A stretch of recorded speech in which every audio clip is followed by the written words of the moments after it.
Fuck, what happened there? Hi, welcome to the Endless Celts Podcast. Today is Monday, the 13th of January. It's myself and Stephen. Welcome to all the viewers. Hope you're all doing well. Get that like button hit and get your comments coming in. And we'll try to bring up all your comments throughout today's episode. So, Stephen, mate, I've not seen you in a while. I can't actually tell you how long it's been since I've last been on a podcast with yourself. But anyway, how are you? How's tricks? What's happening? How's your Monday been? Monday's just been a usual Monday. Kind of busy getting used to another new role at work. So getting into the training for that and getting my teeth stuck into that. And again, just flat to the mat. And Monday, this month in general, January is just a shite month. Obviously, after the celebrations of Christmas and New Year's, you're kind of pedaling your way through it. January, trying to get over and done with and move on into the new year. But I've been good, mate, and like yourself, it's been a while since we've been on, but we usually have a good back and forth debate. The last is maybe over the hour time slot. You never know. A few issues might be brought up tonight, but as you said in the comments, people get your comments in. We'll bring it up. We'll talk about anything this evening. We're looking forward to it. Having a wee cup of tea at the moment. And what about yourself, Gav? You feeling good? You feeling fresh? Yeah, I'm feeling really good. The cold tap stopped working in the house and I shat myself because I thought that the pipe had actually frozen, but I had to get a plumber out and he said, it's just your tap is knackered. So I was relieved at that. I thought it was going to cost an arm and a leg. The Chinese down the road, their pipes all frozen up. So I went down to try to get, a Chinese. It was on Friday night, went down and it was just a wee kind of sad note to say our pipes are burst. We'll be back soon. I was gutted, man. So gutted. What's your Chinese order? Well, look, recently I've went back to just a plain chicken curry with chips. It's just such a brilliant deal. You get it for £7.50 and value for money. I just love chips with chicken curry and then I want something else with it. So you're getting your chicken there as well. And it's just, but then if I was to get one extra thing, it'd be barbecue spare ribs. Without the sauce, I like it just dry, man. Really, really nice. What about yourself? See, anytime I get a Chinese, right, regardless how much I like it, and it's from every Chinese around my area I've had it out of, so it's nothing to do with food poisoning and stuff like that. I think I've got an intolerance. I've looked it up. There's an active ingredient they put in it called MSG to keep the spices and stuff in their food. And every time I've got a Chinese, mate, about 2 or 3 in the morning, I wake up and throw my ring up. Just be sick everywhere. Every time. But when I'm getting stuff, it would be salted chicken. I love that. We curry with chips. I like the salt and chili chicken balls as well. I like the king prawns that they do. Obviously, they have to be cooked properly. I like the veggie and spring rolls and things of that nature. So I do like a good Chinese, but there's no point in me eating it because it just doesn't agree with me. It's a shame, but we'll have to move on, I suppose. That's really disappointing. I found out recently that I'm allergic to peanuts. I never used to be. But seriously? Yeah, so it's not like you're terrible. It's not like I'm like the guy in the plane who can say, somebody's eating peanuts here and telling the air stewardess to stop the flight because somebody's eating peanuts and I'm going to die. It's not that bad. It's just sometimes I kind of feel that my throat kind of being a wee bit constrictive. And the doctor provided me with an inhaler just in case it ever happens again. But I found the best solution is just don't eat peanuts. So that's where I'm at. Yeah. Aye, Stephen, feel free to bring up the comments. I will focus on the content for tonight. It's good to see. It's good to see a lot of people in already. We've got Corville, who hasn't been in a while, so it's good to see you, a big Newcastle fan. We've got Plunge, we've got Christoph, we've got San Fran, Jay Thomas has just joined us. Strange Love the Doctor, Sean the Mac. So get the comments in. Any topic you want to talk about, fire it up. Me and Gav will debate it. We'll talk to you about it. We'll see where we go. But Gav, over to you again, buddy. Hi, before we actually get into Celtic, what did you make of the David Moyes getting back into football, back with Everton? It just seems like he kind of catch a break for a decent team. Do you think that's his level? How do you think it'll go with Everton and Moyes? I think they're just, I was going to say match made in heaven after the first time, but a lot has changed, obviously, since his first tenure. Things have moved on in football. He got his big break at Manchester United, but maybe it came too soon for him. I've got nothing really against Moyes. I hope he does well at Everton. Everton are a big club. They're moving into a new stadium. And I seen the interviewer today, just a wee clip on Twitter, kind of giving them wee bit of jip about his age. He said he used to be the youngest manager in the Premier League, now he's the oldest and wisest. So, he's learned a lot, and we'll see what he can do. That, as I always say to people, my interest in the English Premier League fucking minimal at best. I keep up with the news and I look at the transfers of things, but anything out with that, I don't really care. But David Moyes played for Celtic man. Maybe be a Celtic manager one day, but for now he's back at Everton, and best of luck to him. Yeah, I was a wee bit disturbed by some of the Sevco fans. They were talking about a replacement for Clement, and they were talking about David Moyes, and I'm like, why would Moyes ever manage Rangers? But I guess stranger things have happened. So you never know. But obviously Moyes is teamed back up with Everton. So yeah, I agree about the EPL. I used to watch Match of the Day religiously every Saturday night. It'd be my kind of like Saturday night entertainment. But for me, as I got older, but part of me says it's too late now. I need to go to bed. I'm too tired. Another part is just like it's kind of, I don't know. Maybe it's just kind of lost its spectacle. Maybe that's it. Anyway, so obviously for tonight, we're going to be talking about the Celtic and Ross County game. We came away 4-1 winners. And apart from that, we will break down the goals, the key moments, penalty claims, controversy. We'll speak about some pundits' opinions to that, their reactions. We'll also break down a few individual performances. Celtic had the press conference today. Well, Brendan Rodgers did. A couple of questions about that might have caught your attention. We've got Baller and Ball Bag of the Week. Yes, we're bringing that back. So, Stephen, if you've not thought of any candidates, start thinking right now.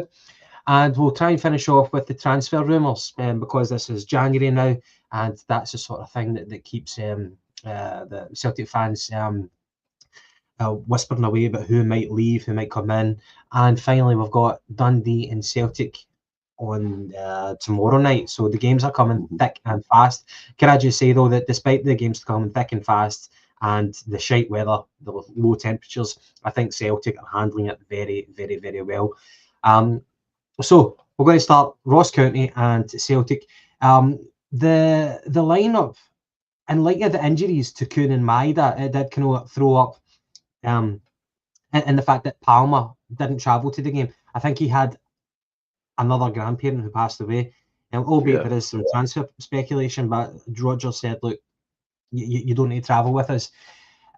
So there was obviously questions about who might play in the wings, because we've only got Yang, who was the out-and-out winger. But the lineup in up front was Kyogo, Idah and Yang. In midfield, Engels, Kalmak and Hatate. And at the back, AJ, Cameron Carter-Vickers, Trusty and Vai. I felt for this particular one because there was maybe a lack of natural width on the pitch. I thought Vai would be the best left back over him and Taylor to start the game, because Vai, I think he prefers just to kind of keep it simple and go up and down the flank. I think that's just his natural game. Yes, he does try to come inside the park to kind of replicate what Taylor does, maybe not to the full efficiency, but his best game is going up and down the flank. And I thought that with the absence of some width, he would be best served doing that. What was your thoughts on the lineup itself? Would you have went for any different going into the game? Some people are talking about Luke McCowan playing in the wing. Well, I thought Luke McCowan might have featured on the right-hand side. I know Rodgers done that in the previous game, albeit he came on as a substitute in that game to kind of take the pressure off Yang. But it was good to see something different. I mean, Alex Vai, like you said, he's an old-fashioned left-back. Yeah, he comes in and third it, but he likes to hug the touchline, get up and down, whip crosses in, link the play up, high up the pitch and cause threats in attacking areas. And Greg Taylor's just been, in my opinion, getting in the way a wee bit recently, getting too involved in midfield, finding himself over on the right-hand side on occasions and leaving the left-back position really, really exposed. But look, I think he's being asked to do that. He's being asked to do that. That's not up to us. It's up to the management team to sort that out. But it's good to see Trusty and Carter Vickers maintain that partnership. I think that's what it will be going forward. Scales had an awful game against Sevco at Ibrox. In terms of the injuries, missing Kuhn and Maida, you're taking out, over 20 goals there and assists as well and amongst that. So you have to find a wee bit of a spark from somewhere. And when you seen it, Alameda, Yang, Kyogo, when I seen the lineup come out, I thought Idah would be playing on the left because he'd done that a few times for Norwich in the Premier League and in the Championship. he's decent at that. Thought he would have been out there as a physical presence, but he was mainly the focal point, and Kyogo was kind of playing that free role by Yang hugged the left hand side. So it freed up a few players. I think you've seen a couple of players really take that responsibility on, because obviously they knew the team were at a deficit, losing two major players like that. We're going to come on to individual performances. I don't want to go into it too much, but I thought Arnie Engels was absolutely fantastic. I think he's took his game on to another level. He's really starting to take a stranglehold in that midfield position. I thought Kyogo was bright. He was dynamic. He was linking up play. He was coming deep. He was basically at a right back position at some points of the game, but he was making penetrative runs. He was getting into the box. You've seen that with his 2 goals as well. So, yeah, again, it's a bit shit missing 2 quality players in Kun and Mieta, but when you've got the Arsenal that we do, you have to find a solution. You have to find ways to supplement that, and I think we do have quality players. And yeah, transfer rumours will come on to that, but wingers we do need strength in that area, so we'll maybe see some movement that in the coming weeks. But yeah, again, tough venue up in Dingwall. We'll never get it easy, although it looks an easy game on paper. But that venue, that surface, the camera angles, that stadium makes me sick. It just does. I just don't like the look of it. I think it looks awful on TV cameras. It looks like, I don't know, like a National League ground or something like that. Do you know what I mean? It's not to be disrespectful, but it had all the elements for us to slip up, but we didn't, and we were professional, and we've seen the job through with a comfortable win in the end. Yeah, I totally agree with you. Especially about the camera angle for Ross County. It just looks so amateur. It really, really does. And the other thing, another kind of difficulty for that game was the conditions of the pitch. It looked like an ice rink, and there was times where the ball was bobbling on the pitch. It looked as if the grass was kind of thawing a little bit by the second half because the sun was shining on it. But for the whole, it was a difficult pitch. And whenever we talk about rotating some of the players, I think somebody might have mentioned it on one of the presentations. It might have been Chris Sutton on Sky, where he said that sometimes Adam Idah in these types of games, it actually can be useful just to kind of rotate him to bring him in as a focal point. Whether his first touch is going to stand up to scrutiny, he's still there anyway. But anyway, I totally agree with you about Kyogo as well. We'll certainly go into him about the kind of role that he played in it.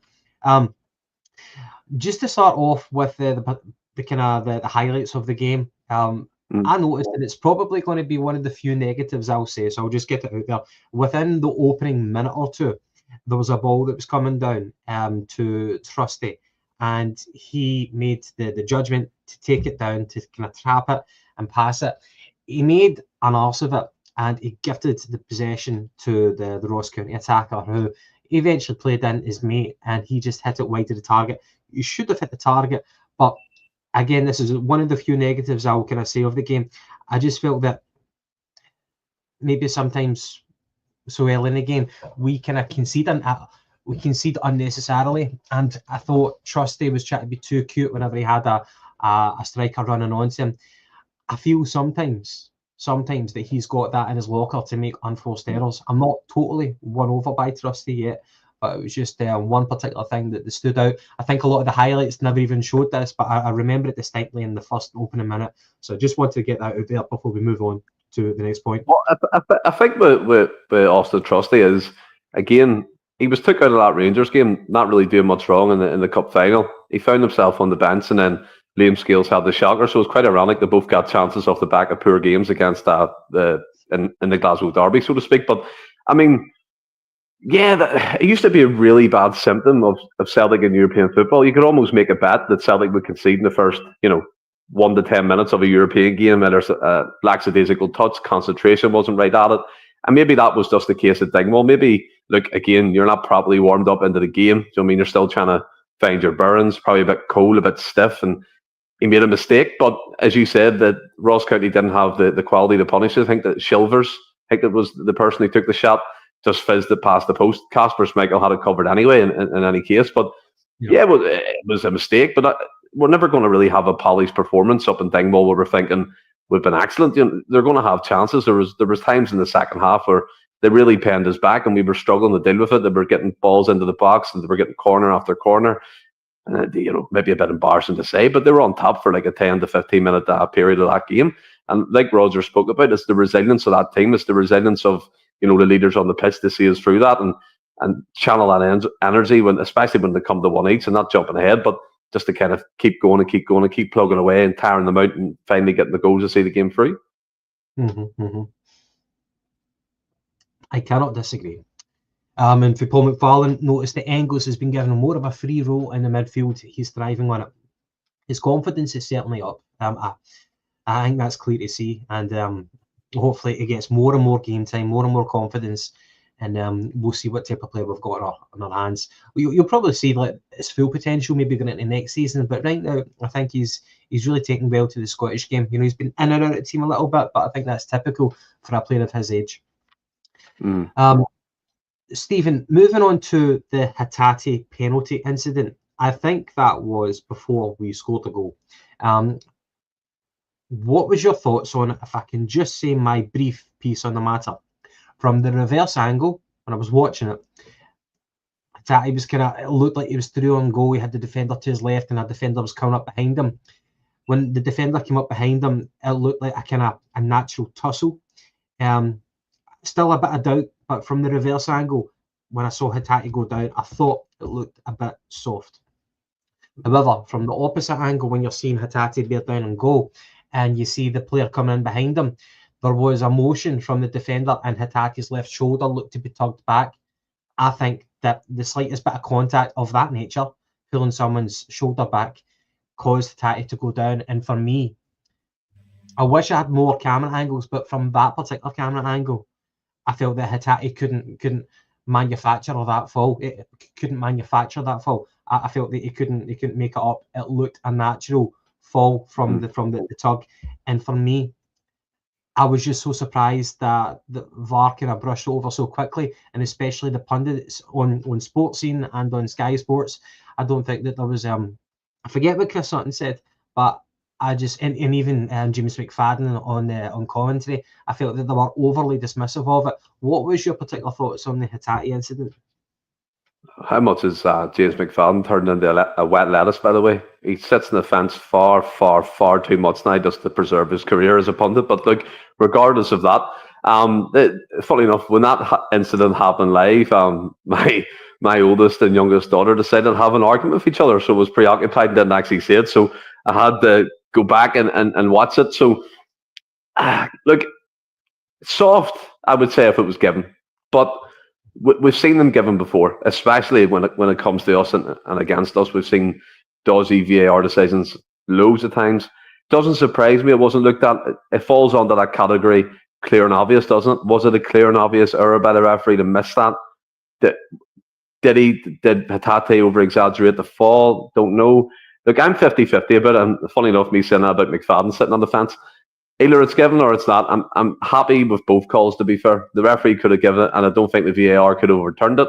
But was there enough evidence in that situation for a clear and obvious error for VAR to be involved? That's a great point by John. Not enough players ramming the ref. See, that's a thing that we don't do. See, being streetwise, see having them smarts about you to crowd the referee and look, not in a physical way or intimidating way, but check the motion to him to check something, motion to him that something happened. And then he's obligated to check it because he thinks something's wrong. So there's different wee ways we can influence something. We can influence the game or influence the referee in that aspect of things. But the Rio Hatate one, it's 50-50. It's either a referee's call, and I don't think, for me, Gav, that there's enough real impetus for the VAR to get involved. Not that they would rush to get involved anyway, you know that yourself, but it wasn't a clear and obvious error, in my opinion. Yeah. I agree with the point that you made and what John made. That I would have liked to actually made a note of this. I would have liked to see more protests from the team in the first instance, and there seemed to be a sort of a resignation from Hatate that he was out of luck. So there we go for that. Moving on to the Kyogo goal, that came in the 40th minute, and it was a forward pass from Trusty to Idah, who dropped deep. And he was dragging his marker with him to create space in behind. So it was a cute layoff from Idah. And Callum McGregor, you see, whenever Idah was running back the way, Callum McGregor started running in the opposite direction, kind of like to meet him. Callum McGregor, he was already driving into the space vacated, picked up the ball, and without taking a touch, he just hit it first time to Alistair Johnson, who was on the right.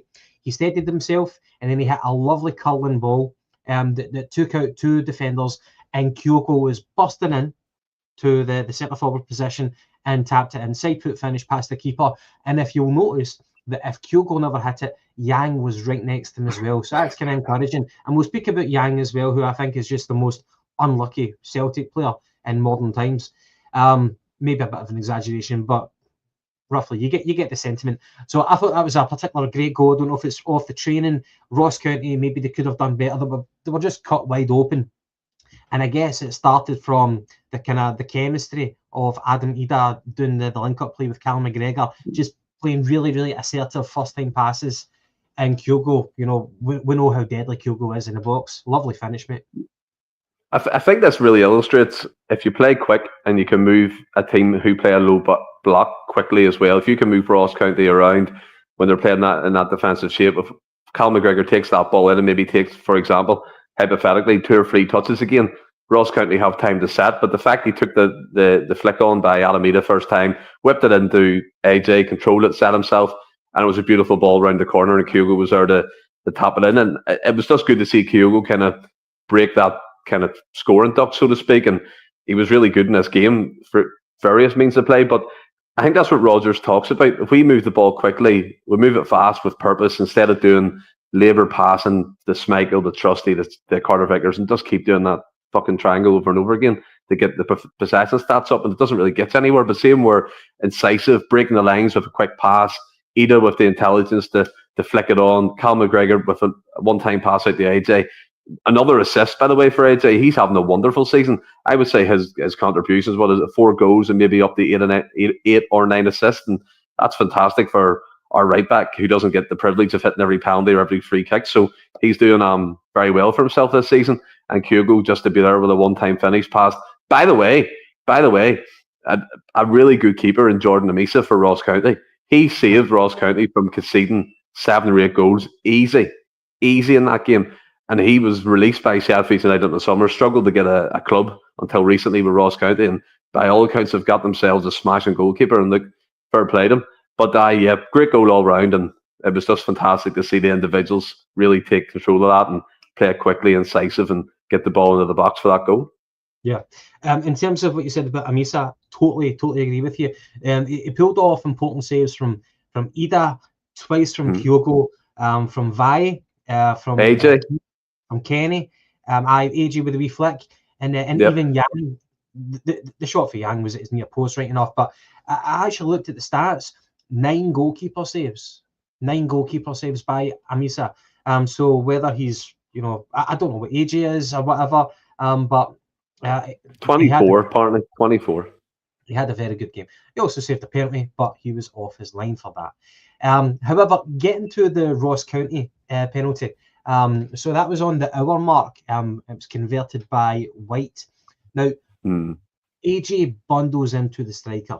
Now, I've watched it a few times. Now, see, before their right winger has the ball to float it in, he's already in the box along with 3 other Ross County players. So there's 4 in total, and they are occupying Vai, Trusty, and Cameron Carter-Vickers. Now, we know that Alistair Johnson has been accused of being out of position and letting his man get goal side. But if you watch it, before the ball comes over to the right winger, AJ is having to defend our right flank. He's in the traditional right back position because he's got a marker right in front of him. The fact that the ball comes out to the opposite side means that he's just jogging back at that point. Obviously, when he sees the danger, he speeds up. But my point that I want to make on it, because Chris Sutton blamed Alex Vai for letting the ball come in, and he also blamed Alistair Johnson for being the wrong side of his marker.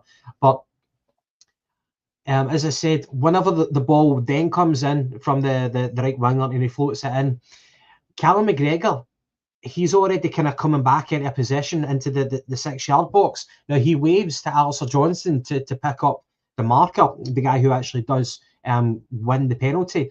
But Callum McGregor doesn't turn around to look to see what Alistair Johnson is. He's just kind of waving a hand behind his back.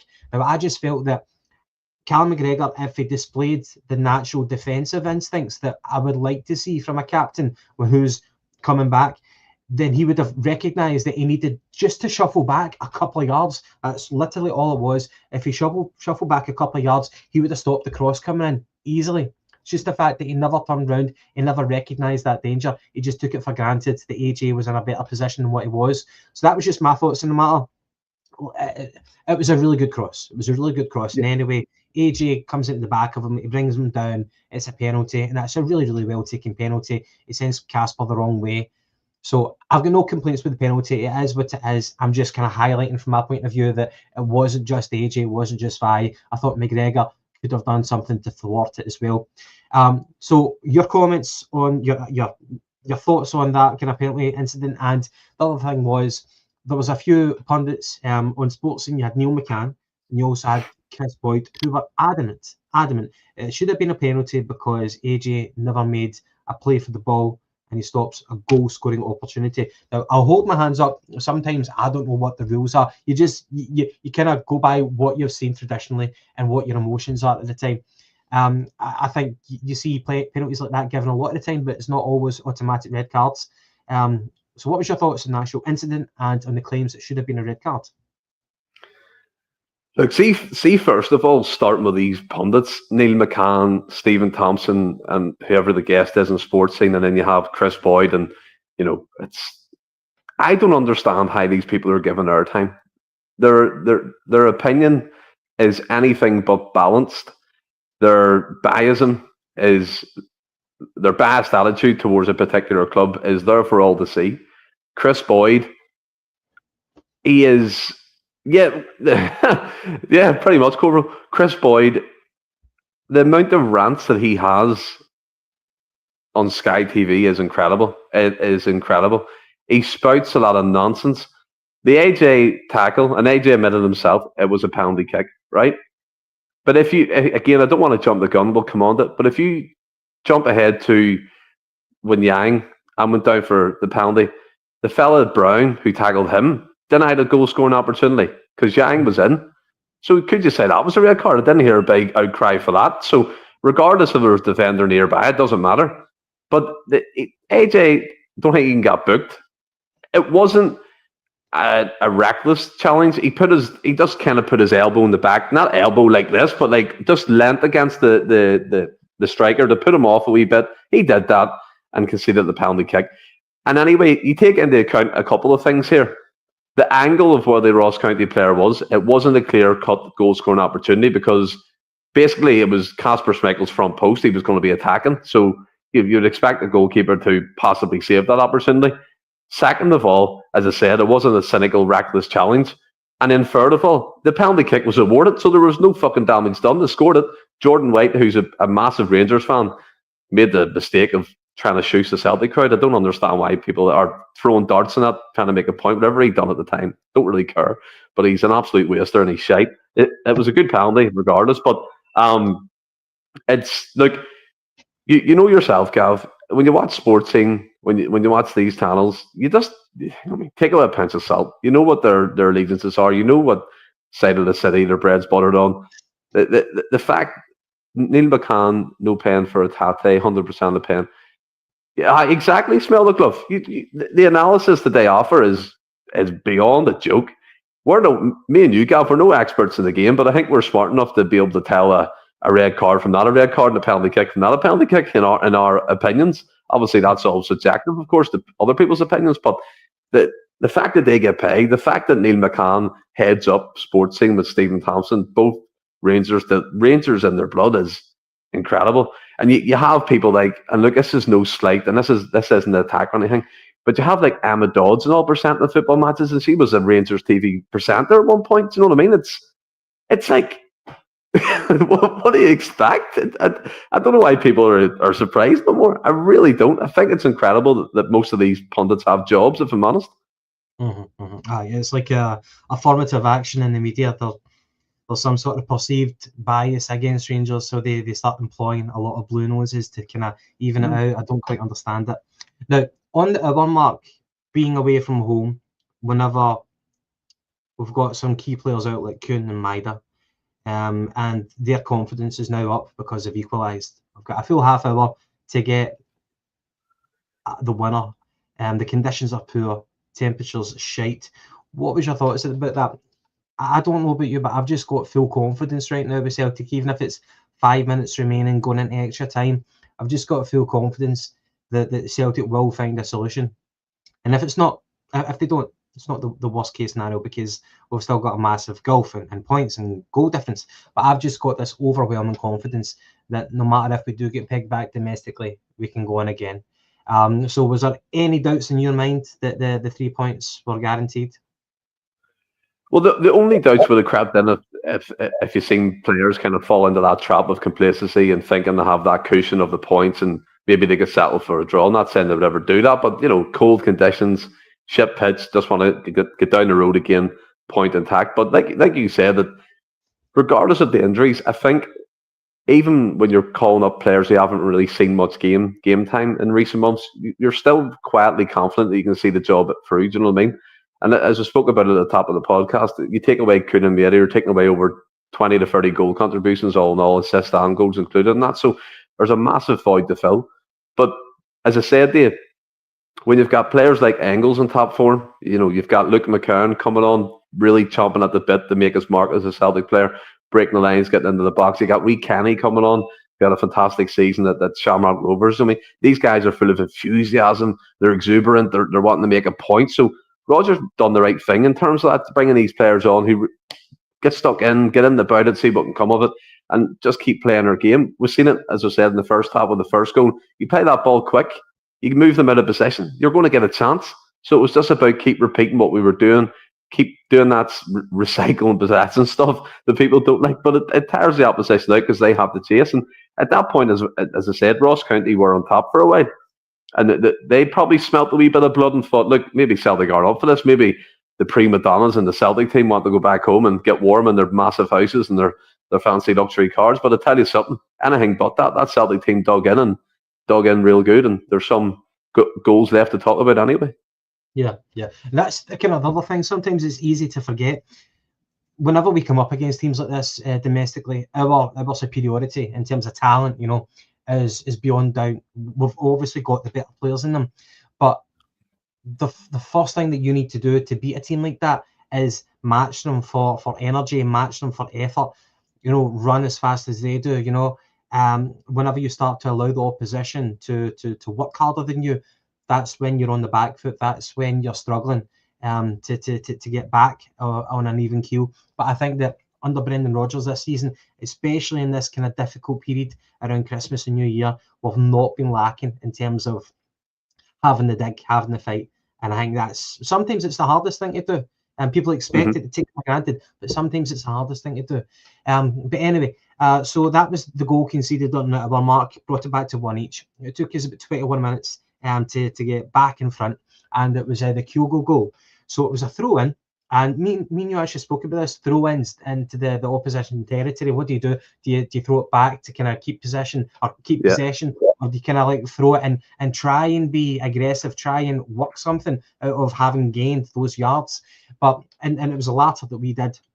So the ball was played to Engels, and he had his back to the defender. It was already kind of inside the box, and he managed to roll him. And I just thought at the kind of this time of the match, 81 minutes in, Engels, who'd started the game, the fact that he had that energy to kind of, it was just like sheer determination to get past his marker, and he got in a cross. It might have taken a slight deflection, but Kyogo, just with that striker's instinct, he already knew where he had to be. And he whenever Engels just kicked the ball to cross it in, Kyogo was still a few yards off his marker, but he just sprints within that 5-10 yards. He's just so fast. His brain works quicker than most people, and he was already on the right spot. The ball comes to him, boom, header, and it kind of went towards the keeper, but I think just too fast. It took him by surprise. He got a hand to it, but went in the goal. It's just a great goal, and it just kind of sums Kyogo really, really well. Brilliant strikers instinct, and the fact that, look, we'll talk about his positioning, his role once we've kind of completed the flashpoints of today, but I just thought that epitomises Kyogo, and I was just so happy for him. He's just the best striker at the club. Yeah, no. To be fair, it was probably one of the first times I've seen Engels actually show that strength and determination to hold off his marker and kind of roll him and then play that lovely ball into the box. And it was good to see that from Engels as well. His numbers are high up there for assists this season, which is great. But this is what I'm talking about. Like Kyogo's positioning for that. He's seen that in front of him play out. And he was, as you said, he was running onto the ball. He was anticipating that Engels was going to manoeuvre around his marker and clip the ball into the 6-yard area. And then Kyogo met it with a fantastic header. And to be fair, look, it looked like your man Amisa could have maybe saved it, but the speed it was travelling at and the precise accuracy that Kyogo got with that header, would have been a really hard header to keep out. And it was just as good to see Kyogo get 2 goals. And I thought he was fantastic. And people are talking about his lack of celebration, and is that a sign that he may be away and things of that nature? Look, I don't know, but I think for me personally, and I've been on record saying this anyway, I think this will be Kyogo's last season at Celtic Football Club. I just have an inkling, a feeling that's never left me since the start of this season. I'm not saying I'm going to be right, but it's just in me that I'm prepared if Kyogo leaves. And I think Roger spoke about this today, that if Kyogo does leave eventually, that he has a plan in place to replace him with a player or a couple of players. So I can see that happening. Maybe not this window, but definitely for me in the summer. Okay, we'll get to that. Because I'm quite interested to see why you just had that kind of unshakable feeling that it could well be his final season. Now the next one, the penalty for Engels. So if you notice, it started with Kyogo hugging the touchline, and he receives the ball, kills it dead expertly, and sometimes you kind of don't. You don't realise it, but Kyogo's vision isn't that bad, because it's normally always him who's on the receiving end of passes, people who have great vision to pick him out. But he's hugging the touchline and he sees Yang making a dart for the goal mouth, and he floats in a delicious ball, and it comes perfectly down to Yang. Yang takes a half-decent touch. He doesn't kill it stone dead, but he takes a touch, it's bouncing, and then he's about to pull the trigger, but the defender gets in ahead of him, and he makes a wild swing with his leg. He misses the ball completely. He takes down the man, and then it goes out for a shy. VAR take a look at it, and then they call back the referee, and he gives the award. So for me, definitely a penalty. Whether you want to talk about red cards or not, I appreciate the point that you made, that if it was a red card for Johnson, why is it not a red card for that guy? Ironically, though, he did get a yellow, and Johnson didn't. But for me, Stonewall penalty, and then the penalty is taken. Engel steps up. The keeper, who's had a great game so far, maybe just gets a wee bit too excited. I think 1 foot was about 2 yards off his line, and his back foot was at least 1 yard off the line. So clearly, over he's already into the penalty box. He's too close. He's breaking the rules. Saves it. And then, thankfully, it gets called back, so there's no controversy with that. And then what I really liked was that Engels had the confidence to take it again. Some people might just say, you have it, you want to take it. But he had the confidence, and he went down the opposite way this time. Keeper got close to it, but it was a brilliant penalty. I even thought the first penalty was really good. But yeah, so penalty incident, for me, fully justified. No qualms with that. And a great penalty for Engels. It's nice to see a young boy, the £11 million signing, who's stepping up and converting these penalties when we've had a history of some shoddy penalties. Oh, we've had horrible penalty takers. And anytime Celtic come to a penalty shootout, I close my eyes. I never expect us to win. But first of all, talking about the build-up to that play, Arnie Engels, fantastic cross-field pass to Kyogo, as you said, kills it dead with 1 touch, and then plays another great cross-field pass into the striking area for Yang to run onto. And do you know what makes me laugh about this whole situation? Is the fact that commentator, I think, was Ian Crocker, and then in the Chris Boyd, and I can't remember who else said it, but they said that Yang missed the ball with his strike. No, what actually happened was the fellow Brown who tackled him got his leg across Yang's shooting foot, or where his thigh was at that time. Yang's thigh made connection with his upper body where the initial collision took place, and then he missed the ball. It wasn't as if he totally fluffed his lines and he just missed it completely.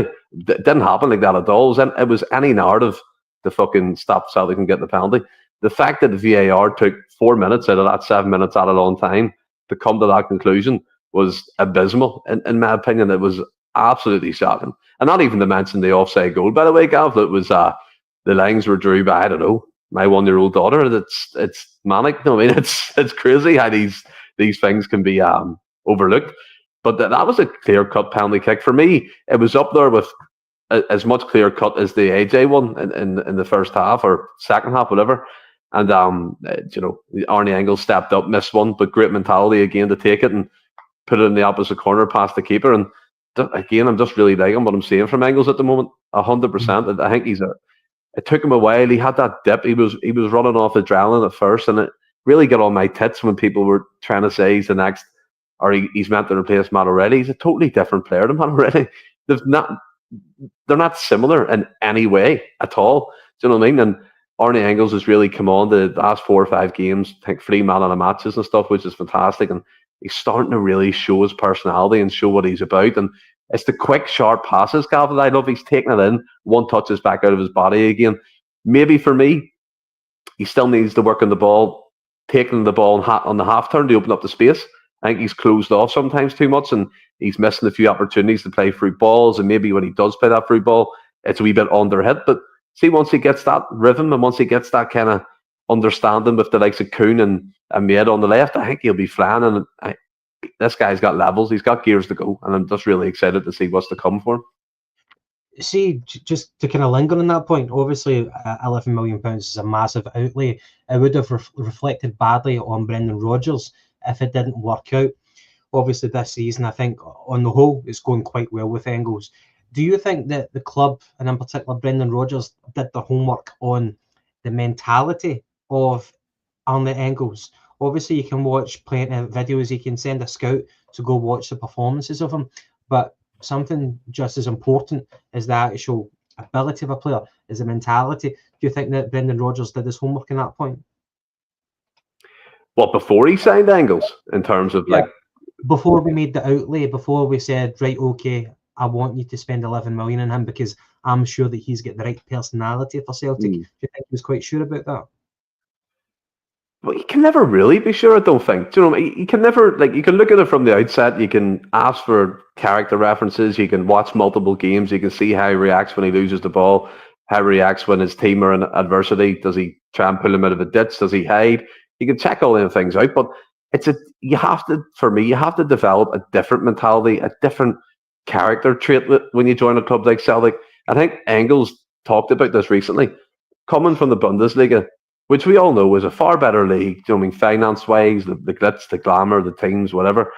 But he's coming to a club where he's expected to win week in, week out, right? I know it's an old cliche to say, but it's true.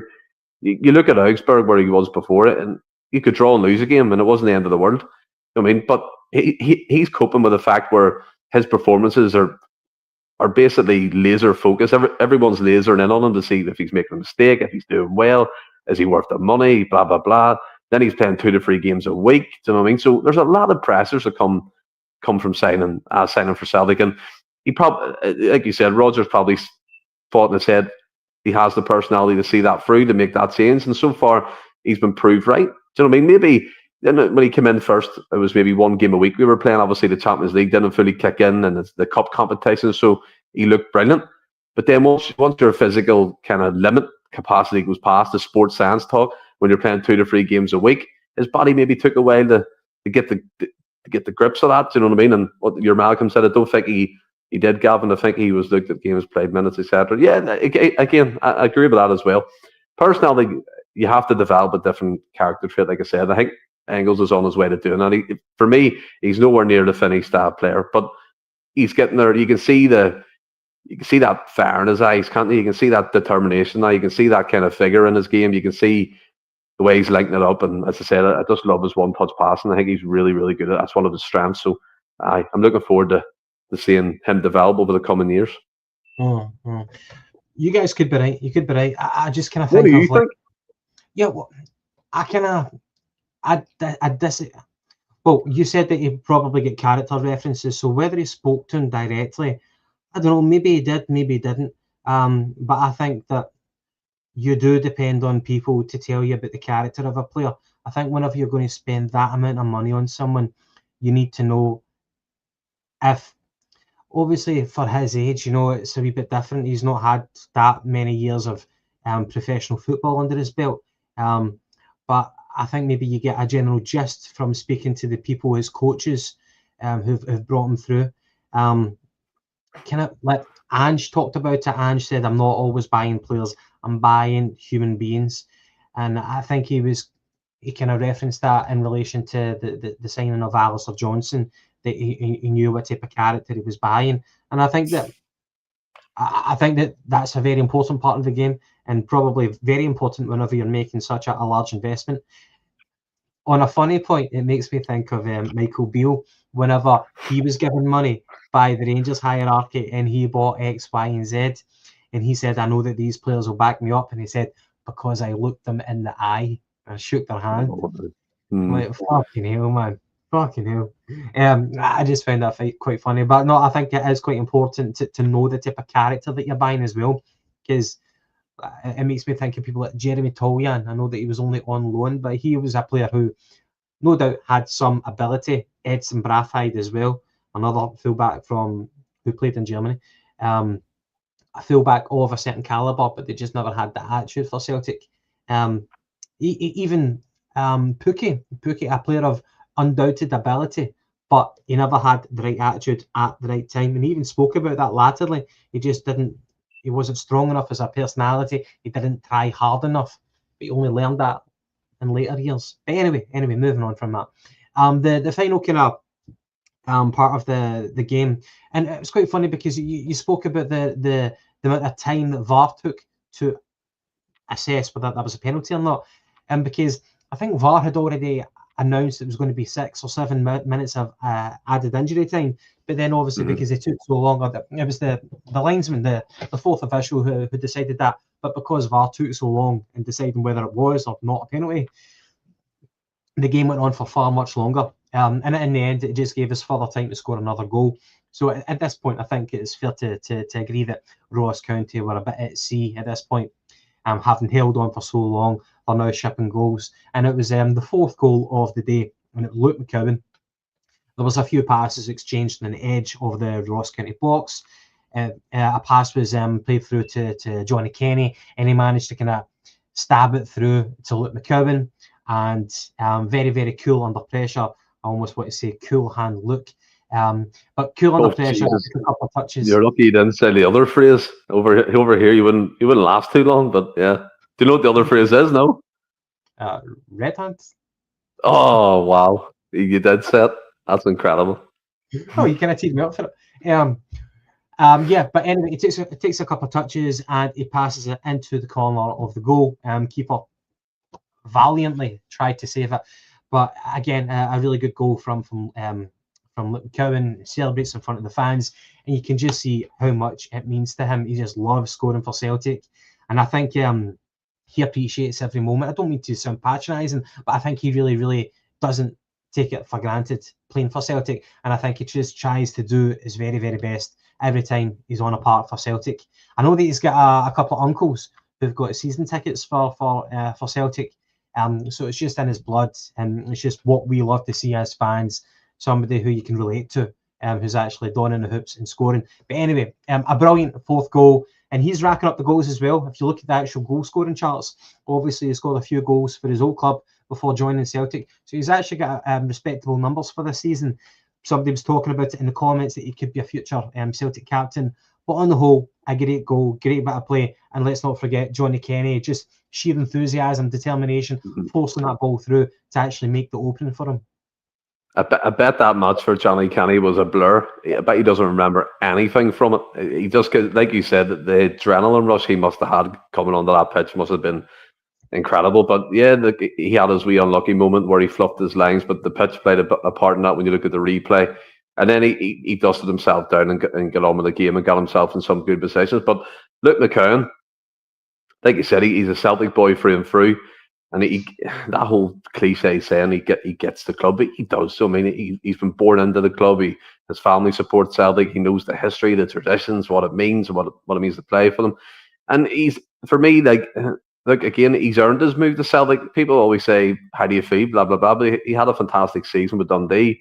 I mean, we needed a player to come in and be that kind of competitive to be competitive with a midfield that was already stacked, and he's certainly proven to be that player. Do you know what I mean? That he's getting in now. He's making appearances. He's making starts, and that's what people like Engels around and Atate and Bernardo. He's making impacts on games, and it's just fantastic to see. And like you said, determination to get into the box and good finish in the right hand corner. And I like him as a player. Future Celtic captain. I think we're getting a wee bit far ahead of ourselves. He's good at what he's doing at the moment, and long may that continue. Definitely a good squad player anyway. Yeah, I'm not a fan of, like, I told you so, but you remember whenever we did the podcast, it was me, you, Little James, and James P, who writes the Celtic blog, and it was on. Yeah. It was just before the transfer window closed, and we announced late in the night that we got Luke McCowan for like £1 million, and I set up my. You cheered, didn't you? I cheered because Little James, in our podcast, he was a bit dismissive. I think that would be a fair way to summarise it. I think he was a wee bit maybe nonchalant about it. He wasn't. I don't think he saw what I saw. I was quite excited by it, and I just thought for pound signing, I thought he would be the best that Celtic would make for the season, because he knows the league. He's at that good age. He's an experienced pro. He knows what it is to play for Celtic, or what it means to play for Celtic, and he's a goal scorer. He creates goals. Very, very tenacious, very hardworking, very enthusiastic, and very positive. And that's where I was coming from. I just thought that this guy is going to bring something to Celtic, and it might not be Callum McGregor, it might not be Bernardo, it might not be Engels or Hatate, but he won't look out of place if you put him on the pitch for Celtic. And I just thought that added depth, if you compare it back to a season or two ago when we were bringing on players like Turnbull, and you're thinking, Christ, he slows the game down, you know. It doesn't make us any better. McCowan, I don't think there's much of a drop-off with McCowan. He adds something, and that was my point anyway. So it was. It's quite interesting. I mean, you look at the club he came from, Dundee. Tony Docherty's doing a great job over there. Obviously, we're playing them tomorrow evening at Dens Park, but they've got a couple of interesting players available on a free. Lyle Cameron, who hangs up there with highest goal contribution and assist in terms of midfield in the domestic league this season, and wee fella Josh Mulligan, right back / right winger. So who's available on a free? Both young players. If you want to keep an eye on, I don't know if Celtic are looking to tap into that kind of domestic market again to beef up the Scottish quota, but two players I'd be definitely taking a keen eye to. I mean, for numbers wise, and as you said, Tony Docherty's doing a fantastic job at Dundee. Do you know what I mean? Yeah, I agree.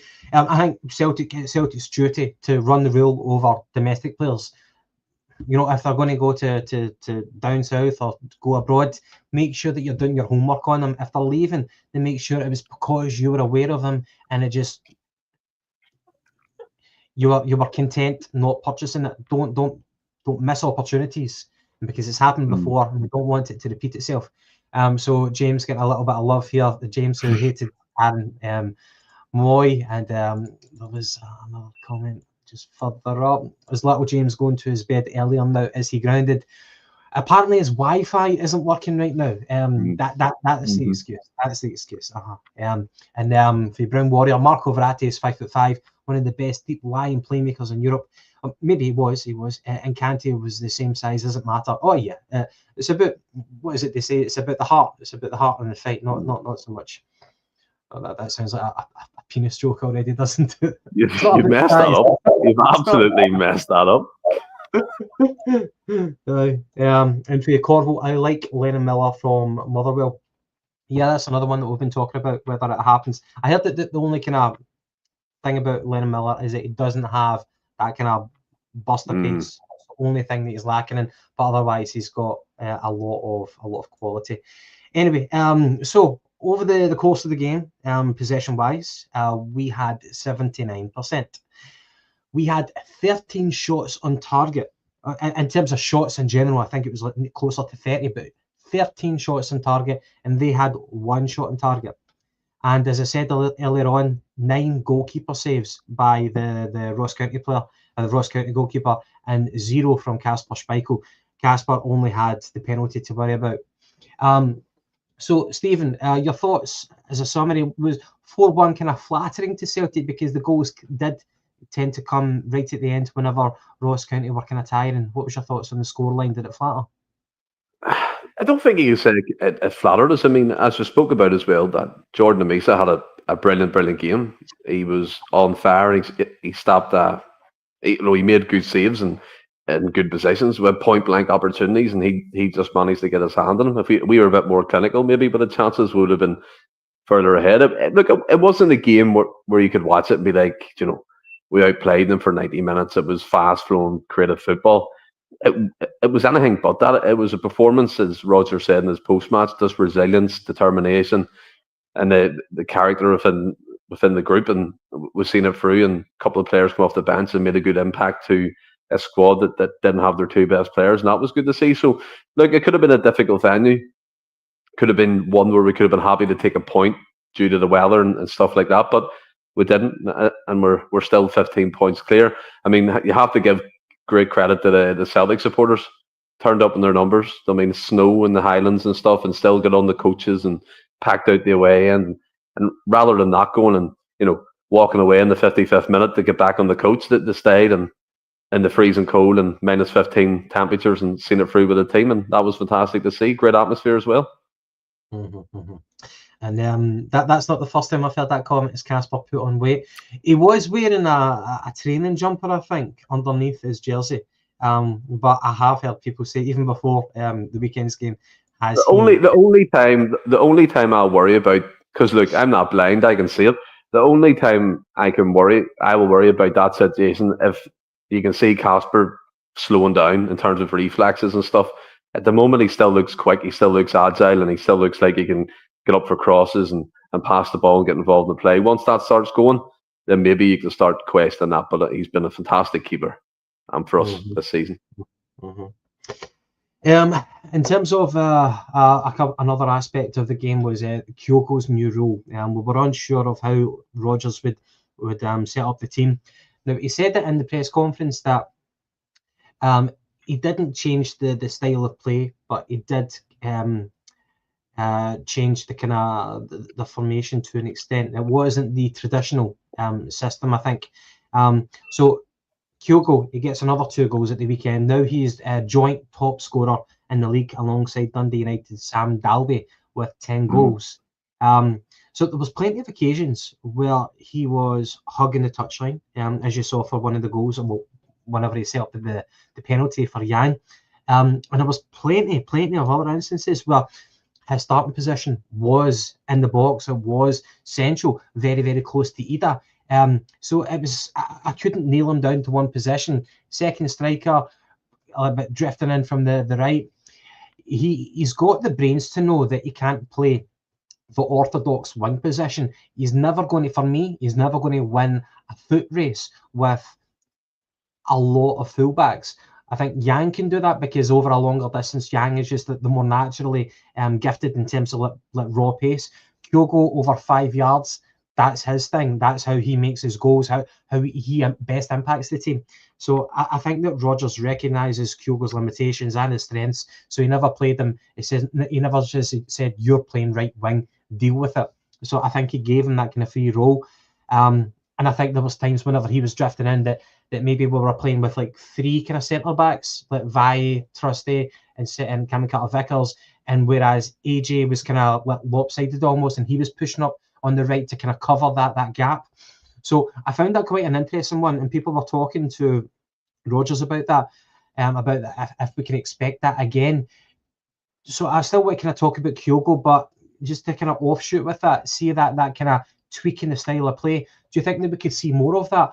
But in the other kind of part to my question is, if Kyogo is the right winger but drifting inside, playing as a second striker at times, do you think better teams would exploit that weakness, would see a gap there? So do you think it's kind of horses for courses, when to do it, when not to do it? Do you think that's the important part here, to find balance? Well, it's about picking your moments. I mean, the call, the go-to up front has been with us for years now, and do you know what I mean, especially in the league. But I think the problem with that is if you play Kyogo and Adam Idah as a front two and one of them gets injured, you've lost one of them. So I think he's a bit limited in that aspect of things, as we don't have that natural and fair choice striker. Maybe Kenny could fill that void in the future. That remains to be seen. But I think it's interesting. Kyogo is versatile because he started his career off at Vissel Kobe as a winger. So he played on the left-hand side and very inverted, getting goals from that position. I think Ange even referenced that point and he moved him in. He only really started playing as out-and-out striker when he joined Celtic, and he really thrived in that role, which was great for all of us, obviously, because he's a fantastic player. I like to see different systems, and I thought it was quite interesting Roger saying he's not really drilled the one system. In my opinion, he is. He only really changed out of necessity for the players that we had available. And in regards to the shape of Kyogo, it looked like to me, like you said, he wasn't acting as that out-and-out right-sided winger. He was coming in field, coming in really tight to the striker at some points. And when kind of we had the ball, he was hugging the touchline to make the space and then almost making them late runs into the box to, as we said, go on to the cross from Marnie Engels towards the end of the game. And then the first goal, for example, he drifts off the right-hand side and AJ finds him, getting behind the defender with a great cross. And I thought it varied a lot as well. Like you said, AJ pushed on when we were attacking mainly on the right-hand side, but seeing we had it on the left-hand side, Faye was doing that and AJ was staying back to cover. Like it was always like we had 3 centre halves available at any one time to, if they had a quick counter attack, but luckily they didn't. Only really one or two opportunities that fell to them in the first half. But look, the different variations, and I think Brown Warriors big on it, Strange Love the Doctors big on it. We need to, especially in Europe, sometimes we need to hold our hands up and say, look, Borussia Dortmund, we can't go out there and, try and play them at their own game. Can we find another solution to this? Can we find a better way of being more pragmatic, but still having an attacking threat? So, I mean, maybe a 4-4-1-1 to kind of solidify things. But then again, you could counter that and say Roger stuck to his principles, tweaked it a bit for Atalanta, and we got a great result over in Italy. So, it just varies.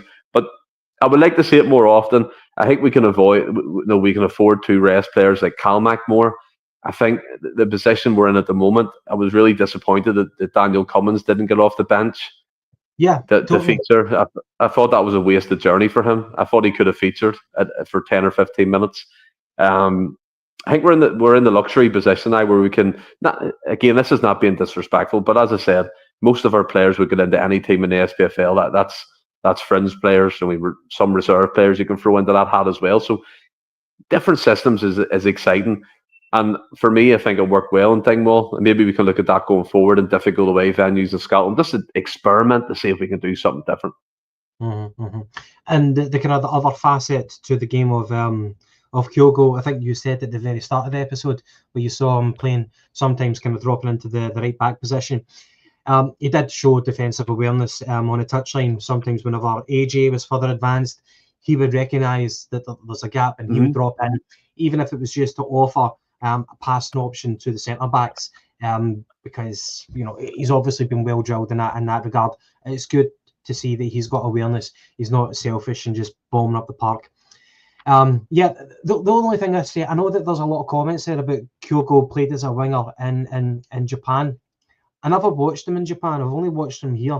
But for me, he can't play the traditional winger. No, I agree. That's what, if he could, then Rodgers would have just said, do what Kuhn does, do what Maida does. He doesn't have that. So that's probably why we saw the hybrid kind of movement of him, sometimes there and sometimes playing off Idah. And they had a bit of chemistry as well. I think at one point I said in the group chat, there was a little and large combination whenever Idah knocked it down to Kyogo, and Kyogo had a stab at goal. And it's a rarity that you see that, and I think a lot of people. Yeah. Can I throw something to you about that situation? For me, a confident Alameda is taking that opportunity for himself, headering that towards goal. Yeah, it looked fantastic for a visualize, and you can see that on the pitch if he knocked it down and Kyogo follows it in with a good goal. But a confident, fully goal scoring Alameda heads that. So in my opinion, I think he should have just tried to stick the head on it and see where it went. See, to be honest, just from my recollection, I only remember him passing it to Kyogo. I can't remember very well the chance that he had and whether he could capitalise on it. So I'm sorry, I don't mean to kind of let you down with that question. No, it's fine. But it was nice to see them kind of linking up at times. But again, it's a rarity. It's a rarity, and I think a lot of the kind of the Celtic fans appreciate it, but it's not going to happen very often. Kyogo playing right off Adam Idah. But it's nice that Rodgers saw that, the weekend was an occasion where it can work. Whether we see more of it, who knows? Time will tell. Time will tell. So apart from Kyogo, who sometimes whenever you doubt him, he just comes back and proves you wrong. A couple of other kind of talking points. Yang, a wee bit of sympathy for Yang. I think he works his socks off. He never lets his head go down, despite it's almost like a permanent lack of goals, lack of assists, just lack of efficiency in the final third. But that he doesn't let that stop him from trying. And I think that's why he gets the nod over Palmer, because he does stretch teams with his running, and it just honest hard work.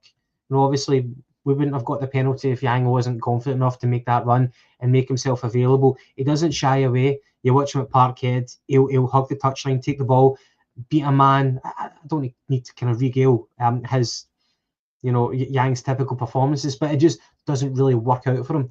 I think he's just an unlucky guy. And people, I think someone said it earlier on in the comments that he might be a player in a few years. It's just not working for him right now. It's not working for him at Parkhead. I don't think he's got a future, but I don't want to be negative. I want to kind of just applaud him for his hard work. It helped the team out where we really needed it. He was the only natural wide player that we had on Saturday, and we might not have managed to win 4-1 without his hard work. So although he doesn't get goals, he doesn't get assists, sometimes it's just right to call out somebody's honest hard work, Stephen. Yeah, again, like you said, he's young. He's 21 years old, and if you look at it from this kind of lens, Nicholas Kuhn, when he was 21, was getting kicked out of Bayern Munich's academy and found himself on the wrong end of being without a club. And then he joined Rapid Vienna, and then things started looking up for him. And when he found a team to call home, and look what he's done in his career. So there is hope for Yang, I think, and like you said, that he doesn't shy away, and he still really excites me. It's almost like when you're again. This is probably a shite analogy here, but when you're jump starting the car and you see the sparks, the wee spark, it just needs to connect for him, and see if he finds a goal or an assist to get his confidence levels sky high and rocketing. You never know; he could be a player in a couple of years. And look, maybe he won't succeed at Celtic, and we've heard the rumours about Palma might be away, and I think Yang would probably follow him close out the door, unfortunately. But I do like what Yang offers. I like what you said there as well. He never hides. He comes back for the ball always, and he's looking to be positive. But it's just the end product. That's the issue. I think Brian Moyer's talking about it there in the comments as well. That's the issue for Yang at this precise moment in time, Gav. Yeah. For me, the crux of the matter is there are very, very high standards to play for Celtic, and Yang, as much goodwill in the world, Yang can't put it all together on the park for Celtic. And because of those high standards, we can't afford to keep. Yeah. I know what Ange signed him in his second season, was it? You can't keep paying players wages and hope that eventually it will come. Eventually, there needs to be a point where you just say, "I'm sorry, for one reason or another, it's not working for you. We don't want to stand in your way in your career and your progression. We'll allow you to go elsewhere." For me, that's it. There are high standards at Celtic, and they need to be hit. It's a ruthless business. So that's that. Moving on to Johnny Kenny. So we were touching on it earlier on. The 21-year-old returned from a successful loan spell at Shamrock Rovers, where he scored 25 goals. So to come off the bench in the 73rd minute, and they had a shot saved before setting up Luke McCowan's goal. From Brendan Rodgers, he said it was absolutely brilliant. A young Irish guy who came in a few years ago and obviously went back out and did really well. He scores goals regularly. He scored in Europe for Shamrock. So to then come back in and to be given that opportunity, I was so pleased for him, because it just means everything to him and for any of the young players. He deserved that wee run out that he's had. So Stephen, young Irish player, I think he's got a good physique, quite tall. He looks about 6 foot, maybe 6'1" at the most. Very enthusiastic. He was unfortunate with his chance. I just feel that it kind of got caught under his feet. He was in the box. If he maybe showed a wee bit more composure, could have scored. But he still managed to get the shot away. Still made the keeper work. But I want to kind of get your thoughts. What are the realistic prospects for Johnny Kenny at Celtic? Will he be playing his football elsewhere at the start of next season? Or would a domestic loan serve everybody if we weren't willing to cut ties with him? First of all, as I said, it was great to see him get on the pitch. And one of the first things I noticed about him was his speed. I thought he was really, really quick when he was breaking and trying to break the lines in the final third. He looked really, really quick. And he was just unfortunate that when he was taking that opportunity on goal, that the pitch looked like it bobbled and it went onto his foot. So, he missed that opportunity. But as I said, he dusted himself down and he provided that assist for Luke McCann at the end for his goal. So, good positive performance all round. And I agree with Corvo. I think, again, he had a fantastic season in the League of Ireland, by all accounts, and the Shamrock Rover fans really took to him.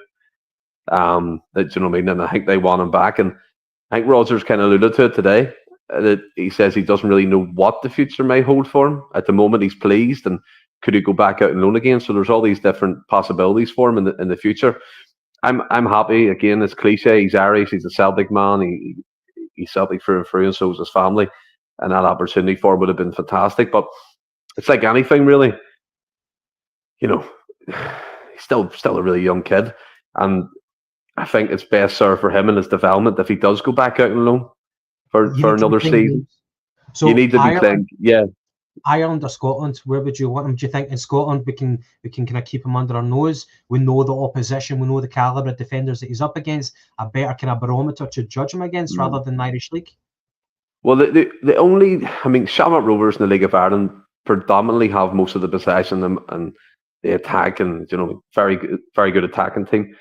You're trying to look for that in the SPFL because you don't want to go into a team that plays long balls and you have to feed off 50-50s and you have to win your duels and things of that nature. Yes, that's important, but his plays getting in behind, breaking the lines, we've seen that in the Conference League.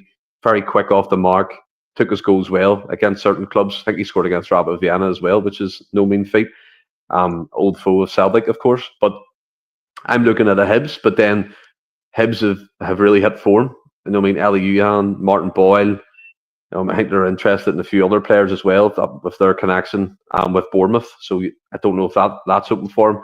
You look at Aberdeen, again, they have Kevin Nisbet, Duke, Ambrose, and people of that nature. So will he get in ahead of them? I don't know. It might be a bit tough for him at this moment in time to get into an SPFL team that play to his strengths. And that's unfortunate. Could you look at League One in England, possibly? Maybe like an MK Dons. I don't know if they're League Two. I'm just rambling now, but you get what I mean. It needs to be a team that suits his needs. And if that goes back to Shamrock Rovers again, if he can go from 20 goals a season to 30 goals a season, then you have a player in your hands, and you can't ignore that. But for me, in his minutes, it's best he goes out and loan again, and we find another solution. Whether that's Daniel Cummins to be that first striker to see us through the end of the season, he's ripping up trees in the youth league, and he's scoring goals in the Champions League, youth league as well. We'll see, but Johnny Kenny for me back out on loan. That'd be a great bit of trivia. So for Sean the Mark, it was great to see 3 Irish lads on the pitch at the weekend. The support that the Irish give Celtic is unprecedented. That'd be I don't know how you'd be able to find that out, but the last time we had as many Irish players on the pitch for Celtic at the one particular moment, that is a great point. Totally off topic. Is anyone I believe all at the one time? Right, okay. What were you going to say, sorry? Totally off topic. Has anyone been watching Say Nothing? It's a series about the troubles spanning a couple of decades. I just wanted to find out if anybody's been watching it. But Stephen, another thing about an Irish player, we are apparently rumoured to be looking at a guy called Mason Melia, St Patrick's wonder kid who visited Glasgow. Clubs in Germany, Italy, Belgium and England are all interested, with apparently Celtic and Spurs leading the way. Have you heard anything about this guy, Mason Melia? Not for much, but the wee snippets you get online. What is he, 18? Something like that. But I don't think if a club signed him, I'm led to believe that they won't have him on their books until 2026. It's some transfer law over in the League of Ireland because he's under a certain age bracket. That transfer won't actually go through until January 2026, which is a while away. Well, next year, obviously, but it's a while away to get a transfer. I'm going to know a lot of clubs are interested in him. Like you said, he's got a good physical profile about him. He's got a bit of flair. He has a bit of speed, and he can score goals, which is what you're looking for. But it's like anything, really. And let's be blunt about it here. Yeah, that he's come over and visited Celtic, but if you look at the career progression of any young player recently at Celtic Football Club, it's been non-existent. If I'm looking at that from his angle, if I'm looking at the likes of Brighton are after me, Spurs, for example, I think there's a few European clubs in that. You're really weighing that opportunity up. Our youth development hasn't been great. I know this is taking this conversation a different turn, but you have to give these players opportunities. There's no point giving St. Pat's €1 million for Mason Melia for him to come in and never see a first team game at Celtic, only to go out and loan a few years and then watch his career dwindle away. If we're signing this fella, for me, it's a view for him to be a part of the first team squad, because that's the way it should be. And then you bed them in, you see what they're made of, and you take it from there. But so many times throughout the years, we've signed young players and haven't done much with them, and then they leave for peanuts or they leave on a free, and you never hear them again. You know, it needs to improve in our front. Makes me think of the example talking about an Irish striker who was linked with Tottenham, Troy Parrott signed for Tottenham, and he barely got a game for Tottenham. And I think that a player of that caliber would get more minutes for Celtic. I think Troy Parrott might be playing in the. Am I right in saying he's playing in the 20? Did he go abroad? He went to the Eredivisie. Yeah. FC 20. He's now finding his feet. So you know, it doesn't always work. You know, if you chase the kind of the glamour of London, follow the big money in England. There are examples where it doesn't always work out for you there either. I was watching a podcast. It's that one that Gordon Duncan does. You know, Gordon Duncan does the warm up. Yeah, he had Craig Levine, he had Chris Boyd, and had Gordon Strachan, and they were talking about how you bring through the next youth development. And I know that you could get lost in that for hours, but Gordon Strachan did make the kind of point. He just said you make your own path in life, and he said it's about whether it's in football or in life. You know, you put in the hard work, the opportunities will come.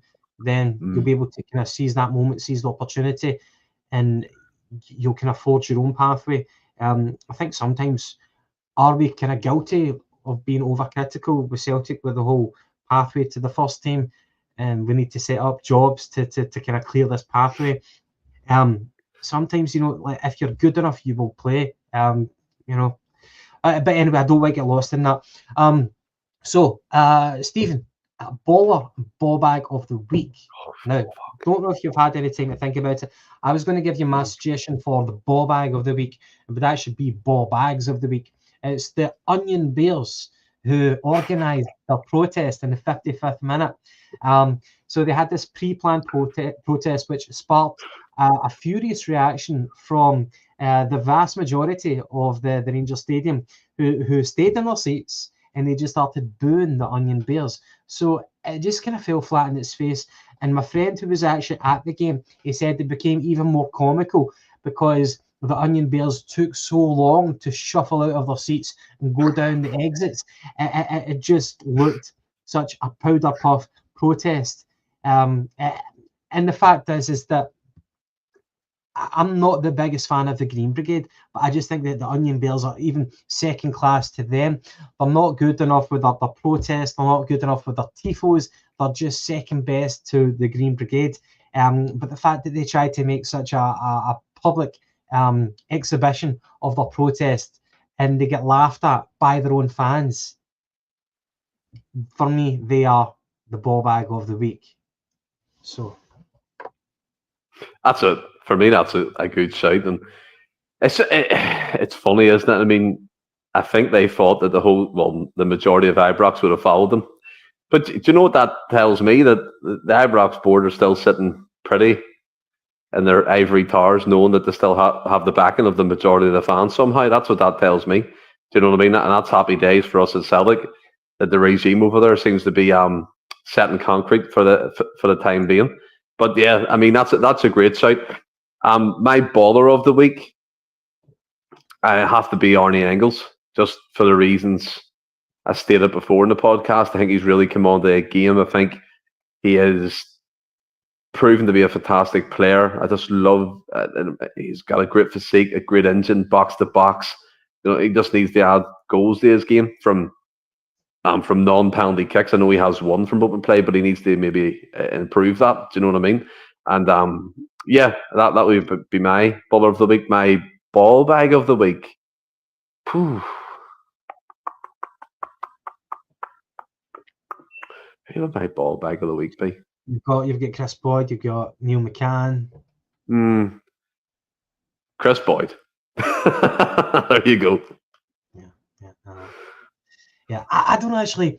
Well, he's obviously an undisputable ball bag, you know, in general in life. But I don't mind him. See, whenever it was come to that stage where every time they were on Sky Sports, they would just hand over the mic to him, and he would just have his weekly meltdown or his fortnightly meltdown after every time Rangers played away from home and dropped points. And people would just sit back and say, "Oh, Chris Boyd, he's at it again. And he was just, I just really find him entertaining. Find him so entertaining. Do you know what you spoke about there, that warm-up podcast? He actually spoke sense on it about the youth stuff. I thought he spoke well with Craig Levine and Gordon Strachan and Gordon Duncan. But seeing he's in a studio when he's faced up talking about Sevco and that, he goes off his head. And it turns into this fucking, as you say, this mad spiel about all this stuff. And then he starts bringing Celtic into every conversation. It's like, fuck me, know your station, mate. Calm down. Do you know what I mean? Like, fucking simmer down a wee bit. He's not good at that side of things, but I actually enjoyed that podcast when they were talking about the youth football and stuff. I thought they all spoke very well on that subject. Yeah, it's amazing how certain allegiances can blind you and then distort your character. From Strange Love the Doctor, Brendan Rodgers, baller of the week for me. I've been impressed with him recently in the job and with his press interviews, playing a blinder. I agree with you. The only thing I would maybe disagree with is how he maybe kind of pushed back on some Celtic fans. But I think we've already been over it on the podcast anyway. But for me, water under the bridge. Stephen, I'm going to move on to transfer rumours, but I'll start off with Kyogo. You've had this doubt, this belief in your mind that it was from the start of the season that it might well be Kyogo's final season at Celtic. If it is, you know, football moves on, Celtic move on. That is what it is. It's part of football, and we'll find new heroes. But if he does leave, he'll be fondly remembered. I don't want to kind of entertain this as reality, but I just guess I want to kind of ask you why you feel like that. And in the press conference, there were questions about Kyogo's future. Brendan Rodgers seemed fairly laid back. He didn't deny it nor confirm it. For me, I'm not reading too much into that. He did admit that the club wouldn't keep anyone who wants to leave. He's coming up for 30 quite soon, and I would imagine the next contract that he signs will be a pivotal one. He's been in Scotland for a number of years now. He's made a brilliant mark in Scottish football, the best out of all the Japanese players, I think, for me, and certainly one of the biggest heroes in modern times for Celtic. But you've had this kind of belief. Where is that coming from? Well, for me, like the reasons you outlined as well there, like he's been at Celtic 4 years now. This would be his fourth season. Yeah. He's contributed near enough 100 goals. I hope he gets there, by the way. He's been a focal point for the team, and he is the best out of the Japanese players we signed in the Postecoglou era, without question, in my opinion. But I just don't think that Kyogo is a Rodgers striker. I think this may sound controversial here. I think Brendan's doing with Kyogo what he's doing with Greg Taylor, and is putting up with it for the time being and fitting into a system that he has to maybe make compromises with. For example, I don't think Rodgers necessarily wants to play with an inverted fullback all the time. I think he wants two fullbacks that can go up and down the byline and create space for the wingers to cut in. I think that's his preferred method, but he has to compromise that for the likes of Greg Taylor. Kyogo example would be, if you think back to Rodgers' first time, he had Moussa Dembele, we had Odds and Edward, 6-foot strikers, physical presence about them, can hold the ball up as well as play, can bring others into play as well as go in behind, different strengths to them. And maybe Kyogo lacks the physical side of things. And Rodgers, to me, it's always been in the back of my mind. I just don't think he's that Rodgers striker. And look, I have no doubt that Brendan loves him as a player, and as the favourite we say in here, he's a beautiful human being that Rodgers likes to say. But in terms of his system, I think Rodgers wants that physical presence, and maybe he thinks Adam Idah will be that in the long term. I don't know. Maybe we'll come on to that discussion. But yeah, and Kyogo, if he bows out this season, he's been a fantastic servant for the club, unbelievable. And quite surprisingly, I think he'll go back to Japan. I don't think he'll be in another European league. I think he'll go back to Japan and see out his remaining years at, maybe Vissel Kobe again, or what was the Euro Diamonds, or something like that. That club were after him for a while. I think he'll go back to his native Japan and play his football there to see out his remaining years as a football player. Mm-hmm, mm-hmm. And maybe to kind of tie in with what you were saying, just a comment here from your Ma. Rodgers' tactics doesn't suit Kyogo. It killed Vardy's game at Leicester. I think that's a fair point. Whenever Ange played with Jota and with Maida, want them to get to the byline. If not them, then the overlapping fullbacks, and get to the byline, hit in your low cross, and it would be there Kyogo, Johnny on the spot, and he'd be firing them in. He made the game very, very simple for Kyogo, and we got the best of Kyogo. But whenever you've got inverted wingers coming in, then Kyogo is not receiving that natural delivery that complements him best. Mm-hmm. So Kyogo's had to kind of adapt to that. I agree with you. Whenever the way that the game has evolved, where most teams only play with one natural centre forward, and you've got wingers as supporting casts, I think that there is a bit of wisdom that you want your striker to be able to do a bit of everything. I think Dembele was the archetype of that, the prototype of that. Physical, speed, hold-up play, and with an eye for goal. Decent technical ability as well. Moussa Dembele had a bit of everything, and he could do it domestically and he could do it in Europe for us. I think that if Rodgers had his way, I do agree with you. Reluctantly, I do agree with you that Rodgers, if he was to kind of design his typical centre forward that he would like to play with, that best complement his team, it would be more along the lines of a Moussa Dembele. I don't think Adam Idah is the man for that. And maybe you're right that Kyogo in the fourth season, there will be a natural evolution of the team, because I think it is actually quite dangerous. So I think this is another kind of pertinent point that maybe we can talk about today, or maybe on another episode. If Brendan Rodgers continues with largely the same Postecoglou personnel and leaves at the end of his third season, if he doesn't shake it up enough personnel-wise, then it might leave the next manager too much change to implement, and we might cede ground domestically. As unthinkable as that is, because I know that we've always got the financial muscle, but if you don't precipitate this change that needs to happen, then we might be shooting ourselves in the foot. Sometimes it's a wise thing to break up a successful team whenever you see the end of a cycle. Alex Ferguson was a genius at that. So I don't know if we might talk about that in another episode, or you might have your own thoughts on it. But I guess it harks back to what you're saying about Kyogo. We've had 4 seasons.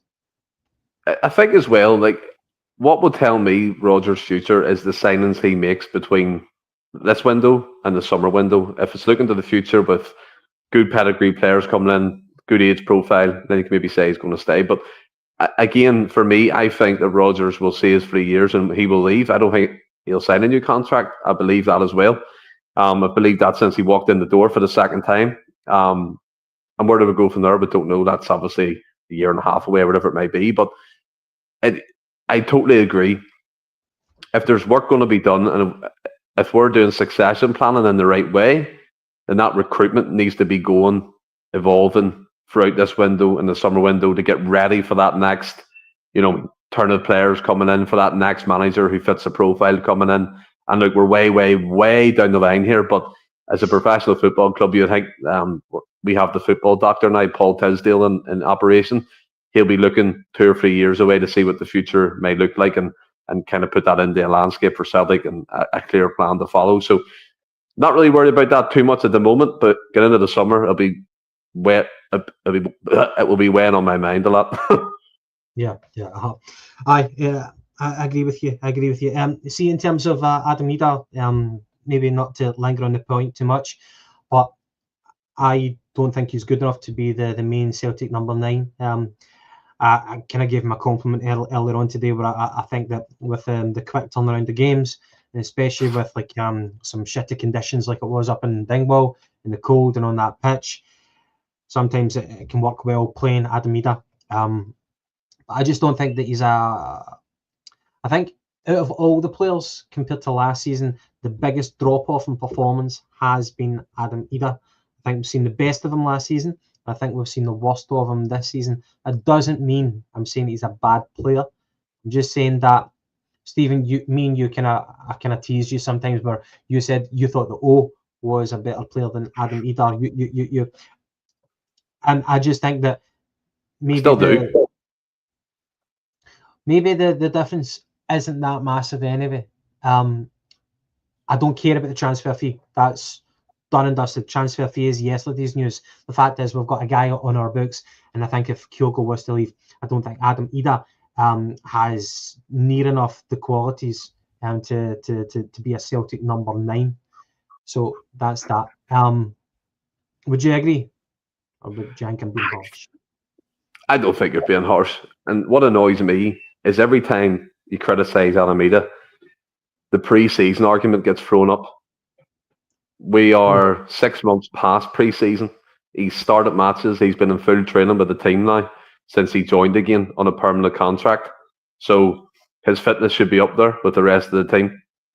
He should be fit enough to see out 90 minutes, and he should be making an impact. There was a wee moment or a spell during the season where he scored in, 4 or 5 consecutive games, and it was looking up for him. But then he hit that slump again, and I think it's 10 or 11 games now where he hasn't seen the back of the net. And look, I'm like you, Gav.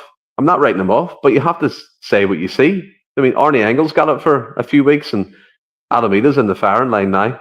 So, I mean, he's not really doing much. And what annoys me, who was the game before Ross County? Who was it? Dundee United. Dundee United, yeah.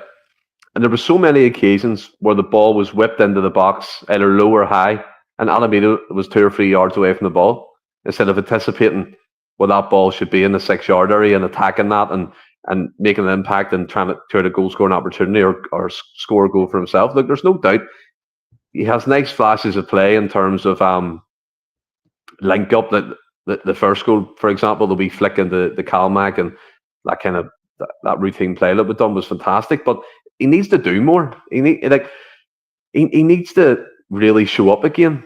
We've seen the best of him in the second part of the season when we had him on loan. Obviously, we signed him in the transfer window in that previous January. But hopefully he kicks on here after he gets over January and in these final run of games, and he really makes a claim for that starting jersey.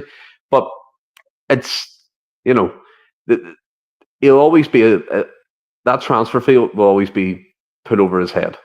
No matter what, that argument will always come about. Celtic did panic. Celtic paid way over the odds for him. And my comparison with O, it's a wee bit tongue-in-cheek, but I seen a clip of a goal that O scored the other week for Genk, the club he joined in Belgium, and we managed to get the money back and a wee bit more. And he took the ball in the halfway line. He drove up the right-hand side. He cut into the box, smashed it into the top corner. At this precise moment, I don't see Adam Idah doing anything like that. Do you know what I mean? That's where my comparison comes from. Oh, again, he wasn't the finished article, but he had raw pace. He had physical strength. Remember when he first came on? It was away at McDermott Park at St Johnson, and they had Considine at the back. And he took this wonderful touch, and he took him out of the game. He turned him inside out in the sixpence. It was a fantastic bit of play, and I actually think he scored from that movement as well. He had so many different attributes to his game, but we just didn't see it through. And for me, I think this precise moment in time, he's probably level with Adam Idah, in my opinion, but I'll probably get laughed at for that. But Adam Idah hasn't shown enough at all. And I just don't like this pre-season argument. He needs to run of games. He started, 2 or 3 games in a row there recently. He's done nothing. Yeah, He's done absolutely nothing. You could argue maybe he's more of an impact player. No way sometimes you get these players who make more of an impact coming off the bench than they do actually starting the game. Maybe that's the best role for him, but fucking £9 million for that? No chance. No chance. Yeah, well, as I said, the transfer fee, for me, I don't care about it. It's done and dusted. But just as a reserve striker for Celtic, I don't think he makes the grade. Well, that's me kind of writing him off. So far this season, the performance. Just 2 seconds. I'm going to fire this at you. What do you think of this argument? Every time you say something last season, but what about, we know the impact he made, but we're not on last season anymore. It's this season. We've paid a massive transfer fee for him. You expect him to kick on. He had the form of his life last season. If he replicates that again, brilliant. But I don't know. Maybe there was a kind of psychology element wherever he came into a team that was struggling and they were needing somebody to stand up, and he was the man. He just had that confidence at that time. Whereas now Celtic aren't struggling, and he's the one who has to stand up. He needs to get up to our level. He had the form of his life last season, but he's nowhere near that. Nowhere near that. He just doesn't have the confidence. His first touch. It sounds like I'm like crucifying the guy. I don't mean to. What I'm just saying is that brilliant last season. This season, nowhere near as good. I don't want to write him off yet, but if it continues like this, then he's not good enough to wear the number 9 jersey for Celtic. That's how I feel. Sounds a bit harsh, but that's where I'm going to leave it. Stephen, a couple of other kind of transfer rumours. Louis Barry, Smell the Glove, mentioned it earlier on. Louis Barry, an Aston Villa forward, 21 years old. He spent the first half of the season on loan at Stockport. Yes, Stockport. Don't write him off. You remember Gary Hooper played for, who was at Huddersfield. Was it Huddersfield? No, Scunthorpe? Scunthorpe, that's the one. Yeah, Scunthorpe, aye. Right, so this boy, Louis Barry, 21 years old. He has scored 16 goals in 24 games. Plays on the left wing, but he can also fill in the centre forward position. I've watched clips of him. He's got obvious pace. Predominantly right-footed, suits the inverted left winger, which Rodgers favours. He's a speed merchant, undoubtedly, but although Maida's a speed merchant, I would say that Louis Barry does have decent IQ as a winger. What I mean by that is he displays that he knows when to cut inside, when to take it down the line. He takes penalties as well. He's got a knack for kind of culling in at the far post, and it's difficult to say because he's playing against kind of League One opposition. And we've seen players like Lewis Morgan, come to Celtic and flounder. But I would think that Louis Barry has got something more about him than Yang. That's all I'm going to say. So I take it you've not heard anything about him, but I'm just going to put that out there anyway. Kieran Tierney returned in January. Who knows? He made the second appearance for Arsenal. Played for them against Man U. He came on with 7 minutes to go in extra time, and he was given apparently a standing ovation by the fans. I think it looks like it's on the cards. Just when is it going to happen? January or in the summer? Do you have any kind of strong feelings about that? Would you like for him to come early, or do you think it's all about Taylor? Would you feel it would upset the rhythm too much? Would you rather Taylor left in the summer and then bring in a Kieran Tierney? Well, first of all, about the Louis Barry, Scott Melville comes in. Saw Louis Barry a few weeks ago against Bolton. Some player, skillfully direct and can finish. I seen that link breaking early last night, and today it seems to gather more traction. Rumours are saying that the deal's imminent and all that kind of stuff. Look, it's like, I think he'll be brought in as a project player. To be fair, I don't think he'll be a starter. I think he'll be one of them players who will have the bench to beef up the squad. I thought it was interesting. And look, I'm not saying there was any links here at all, or I'm trying to say I could foresee this happening, but when Aston Villa recalled him, I was wondering why they'd recalled him, because they had, Duran up front and Ollie Watkins and things of that nature. I don't think they needed another option. They recalled him, I think, the early part of December. And then I think they're signing the Malin from Dortmund, aren't they? The Dutch player. I think they're signing him as well. So Again, that's Louis Barry pushed out the picture. So maybe this has been in the works for weeks and we were the club interested in him, and that's why they've recalled him. I don't know. That's just surmising that. But in terms of Kieran Tierney, I've made my thoughts really clear in this, and I'll say it again. And look, I love Kieran Tierney, I do, but I don't want him to come back or come home, or like people are saying. I think the outlay and risk is too much. And yes, I know people are talking about average games per season. I think it's like 25 to 30 or whatever it may be. But the time that he misses, I mean, if he's on 35k a week or 40k a week along with Callum McGregor, it's a lot of money for Celtic to be selling out and the player is only available for half a season. And then you have to supplement that with a fella who is happy playing second fiddle and coming in when Kieran Tierney's not available. And I don't think, for me, Greg Taylor wants to be that. He's been our number one pick of the last 4 or 5 years. And look, I'm not Greg Taylor's biggest fan, and it's within his right to reject the contract that Celtic give him if he wants to be first choice. But look, that's the way the cookie crumbles sometimes, and he's not the greatest left back either. So I don't mind if he leaves. But again, that leaves us in a difficult position because you have Alex Valle, who is due to go back to Barcelona, and by all accounts, Barcelona want to take a look at him because of their financial troubles. They can't really afford to sign new left backs. I don't even think they can register players. I think Danny Almo's been sitting kind of froze for 6 months and hasn't played a game after having the fantastic Euros for Spain. So they're under that embargo. I don't think that transfer will go through. So effectively, at this moment in time, we have no permanent left back because Greg Taylor is refusing to sign a new contract, and Alex Vaille's come back to his parent club, and your man comes in. And with you, Stephen, don't get me wrong, we love a fully fit KT back, but I just don't think his body will let it happen, and would hate to give KT and JT because would leave us and back to square one. No, I agree. I don't know how it gets resolved, but we need to resolve it quickly. 2 points that you make, which I cannot disagree with. His injury record is there for all to see. So he's going to be fit for some of the season. He's going to be injured for some of the season. What if he's injured for the crucial games? The games where we really want him to stand up. The games against the Huns, the games in the Champions League. And if the drop-off, okay, so we're playing him, and apparently it's going to be 35 grand, according to Stephen McGowan, the journalist, £35,000 a week. So he's our main guy, but he's injured a fair bit of the season, okay? I'm just kind of hypothetically, I'm just going off previous seasons, okay? So what I'm kind of saying here hypothetically is not out of the ordinary. So he's injured, the critical games are coming up, and we've got his understudy playing, a guy who's willing to be second fiddle. How good is this guy going to be? What is the drop-off in terms of quality? Is the drop-off going to be in comparison to AJ and Ralston? If it's like that, forget about it.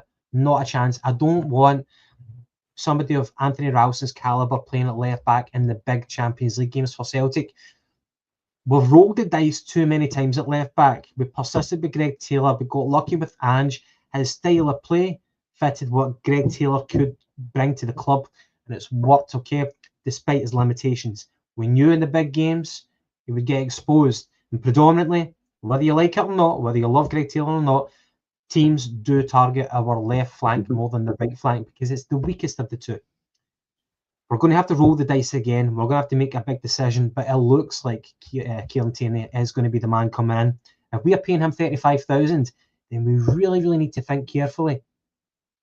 He's missed 130 games through injury since he left Celtic.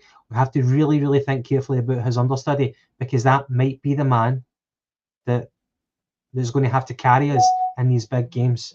Liam Scales, love his energy, determination. I don't think he's got the dynamism to play in the fullback position.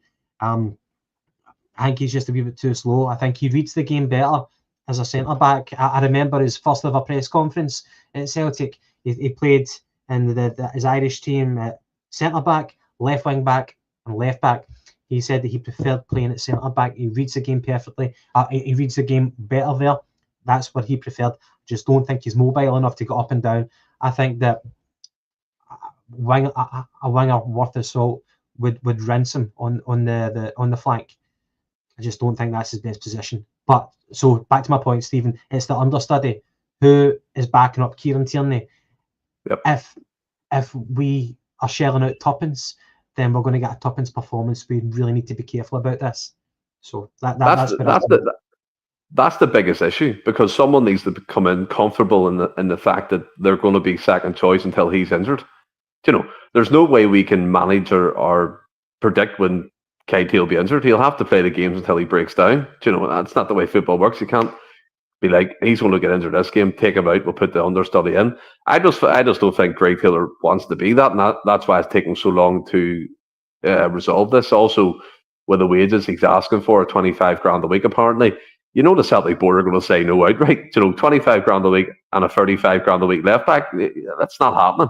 And then, like you said, you would hope and you would pray our scouting team would be on the ball and finding a solution for this, giving Rodgers lists of options, names, ages, profiles, leagues, clubs, who we could sign, and it just doesn't seem like there's any other left backs that have been linked, and it's not even viable.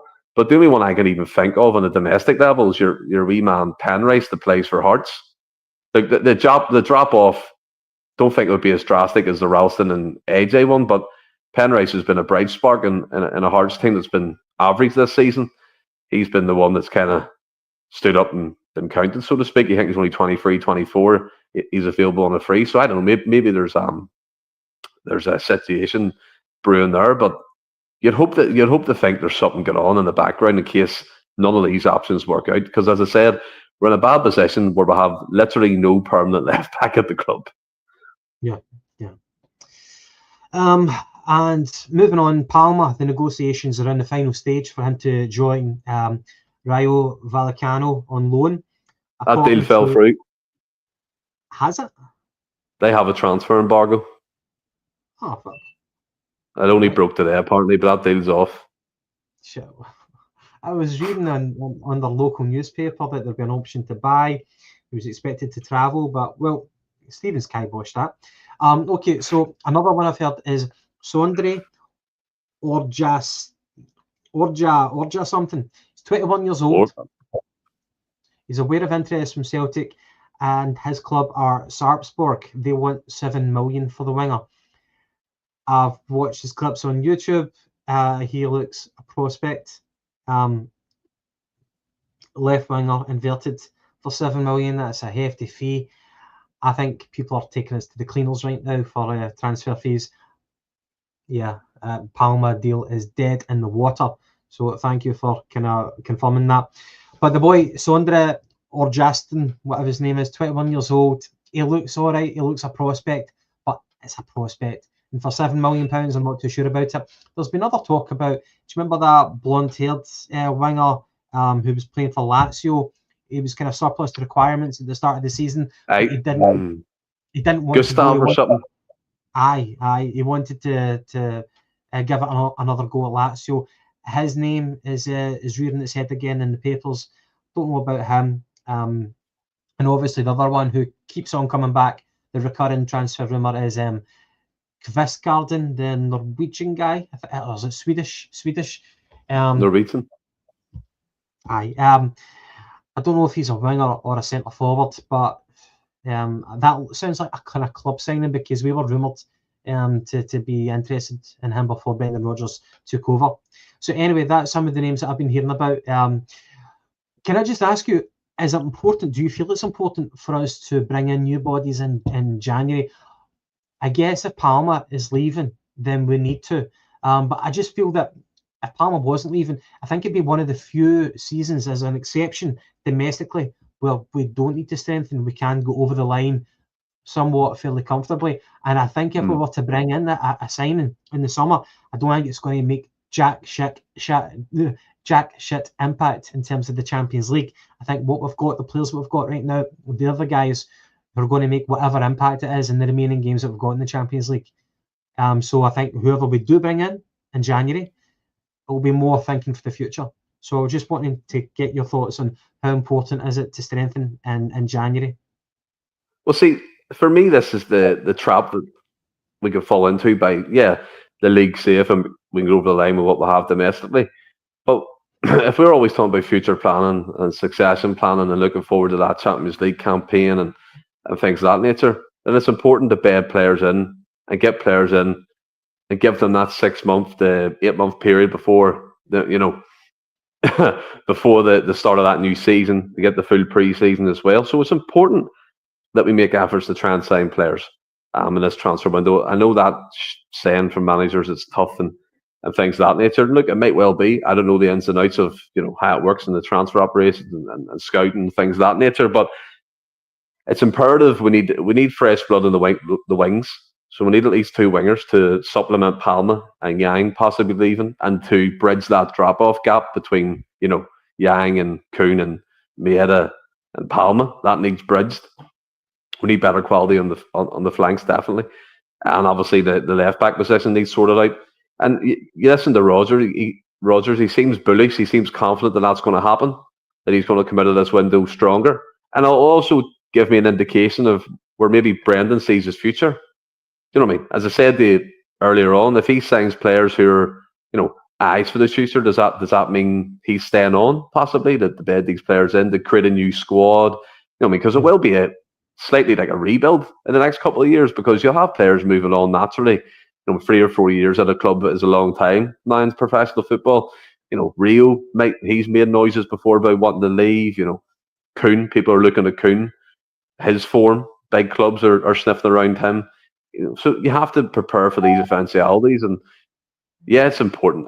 I don't know what we'll do. I just hope we get a couple of wingers in and that left back position sorted, and I'll be happy. And like you said, we'll go into this transfer window in the summer fully prepared and looking to the future, and also for the short term and beefing up the squad and getting quality players in.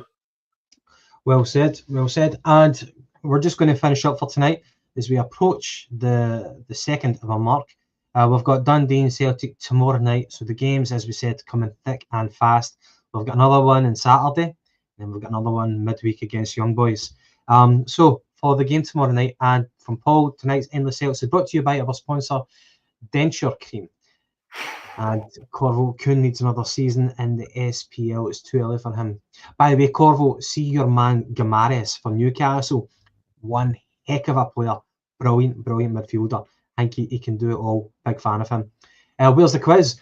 I'll give you... I don't have a quiz, but this could be for the people in the comments. It's just 2 questions. In Scotland, football began awarding 3 points for a win in which season?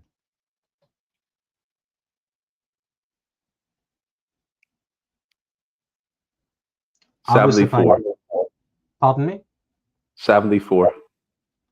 74, 75. It's a great song. Have you heard that by the Connells? 74, 75. Am I right or wrong, Gav?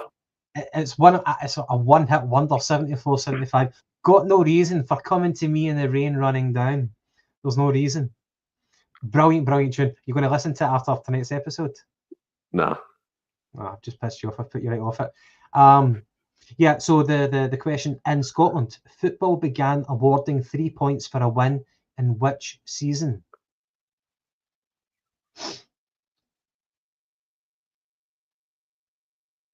Has anyone got it right in the comments yet? We've got Sean the Mac 81, Sam Fran 85, Ron Boy 90, Kevin Gallagher 91, Paul McCune 95. Okay, for Paul McCune, he's the closest. It's the 1994-95 season. Apparently, England introduced it far sooner, maybe about 10 years sooner than Scotland. I was really surprised at that, but 94-95 for Scotland. And the only other question I've got, Celtic, when did they start wearing the players' names on the backs of their shirts?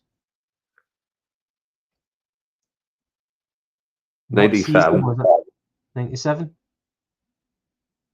So which season did Celtic start wearing the players' names on the back of the jerseys?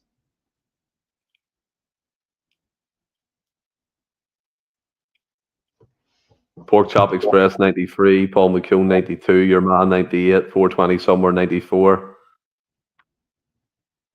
Any correct answers? Yeah, you're more.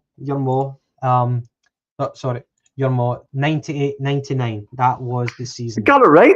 You didn't even tell me I got it right. That's crazy. I thought you said 1997. Oh, did I? I can't remember. It was close. Oh, the indignation, Stephen. I love it. I love it. Right, okay, so for the game tomorrow night, 8 o'clock kickoff. I don't know if it's on TV. I bloody well hope it is. It But is. Rogers confirmed that Nicholas Kuhn is back available for selection. Whoever dies in Maida will be assessed on Tuesday before the game. I'd imagine that Yang might be a bit fucked, just a bit knackered after running his socks off in that game. So I don't know how we'll play it, but you'd imagine Nicholas Kuhn might well come in. Unfortunately, James Forrest still injured. Stephen, Dundee, they gave the Huns quite a scare.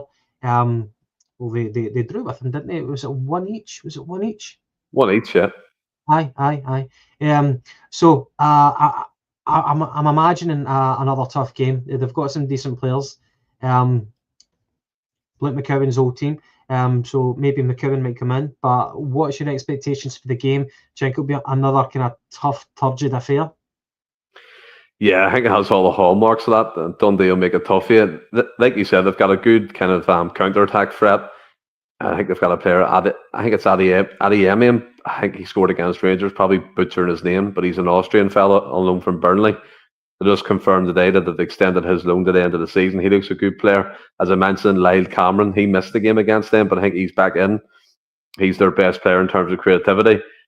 Josh Mulligan, a decent player. He can play right back, right wing, good physical presence up top. They also signed a wee Mexican player.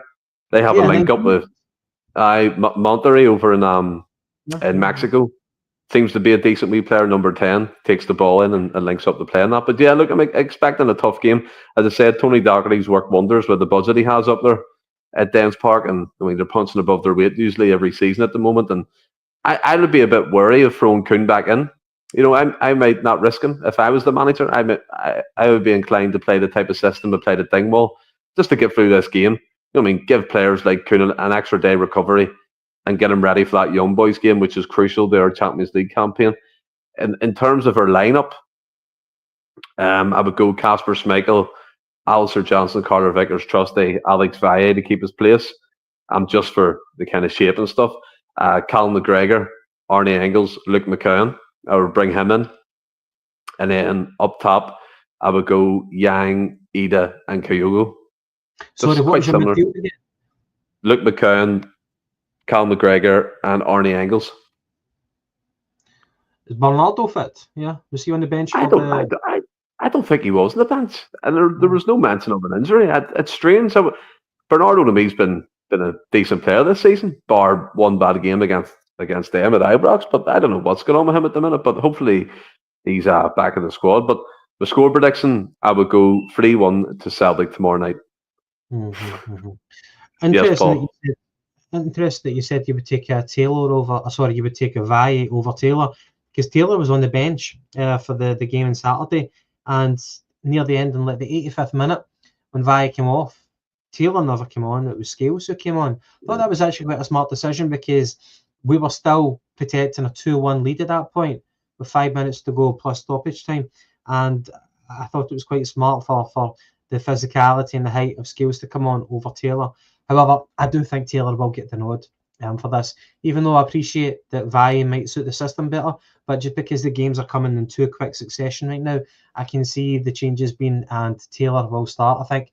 So, Kasper, AJ, Cameron Vickers, Trusty, Taylor, he might change it. He might maybe play Scales over Trusty, maybe Ralston over AJ. That does give me the fear, Ralston over AJ, without being disrespectful to Ralston.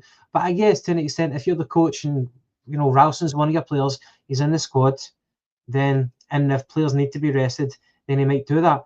AJ had another, tough shift. He had a lot of ground to cover with Kyogo playing inside as well as coming back out. AJ did a lot of running off the ball that we never quite appreciated. So maybe Ralston might cover him for this one. In terms of the midfield, Kalmack will play probably. Yeah, I would say Luke McCowan comes in. And who else in the midfield? Do you rest Engels? Do you rest Atati? Is Bernardo available? Maybe Bernardo gets a shout. Maybe I'm just being too generous with my rotation here. But up front, up front is difficult. Do you play Kuhn? Roger said that Kuhn is available, so I'm thinking Kuhn's going to start. So Kuhn's going to start. Idah, aye, we'll sacrifice Idah. Idah will play, Kuhn will play, and the evergreen Yang, if he's not showing any signs of tiredness, then play Yang as well. Give Kyogo a wee rest. Kyogo can come off the bench. His confidence is up. He'll know that if he comes off the bench, he'll get a goal. He'll just feel that whether he does or not. That's what he'll believe. So I'm happy with that. Anyway, Stephen, it's been an absolute pleasure. We're just over the 2 hours for a Monday night. I think we're breaking records here. I know McGinty might be disappointed in us. There is a tradition. We're broken from that, but hopefully the viewers have enjoyed tonight. Thank you very much for joining us. We will, I don't know when we'll do another podcast, but check your alerts, check the alerts on YouTube, and then you'll know when we do another podcast. But for the time being, Stephen, absolute pleasure. Any final thoughts before we sign off? No, but I've thoroughly enjoyed it, mate. I was excited for the discussion, and it's been a good podcast, definitely. Thank you. Again, to the viewers, thank you so much. Without you guys, it's just a boring Monday night, but thank you so much for your comments, for your humour, and we'll see you again soon. Hopefully, we'll get another 3 points tonight, and and maybe another meltdown from the Huns whenever that happens. So, good night. God bless. Cheerio.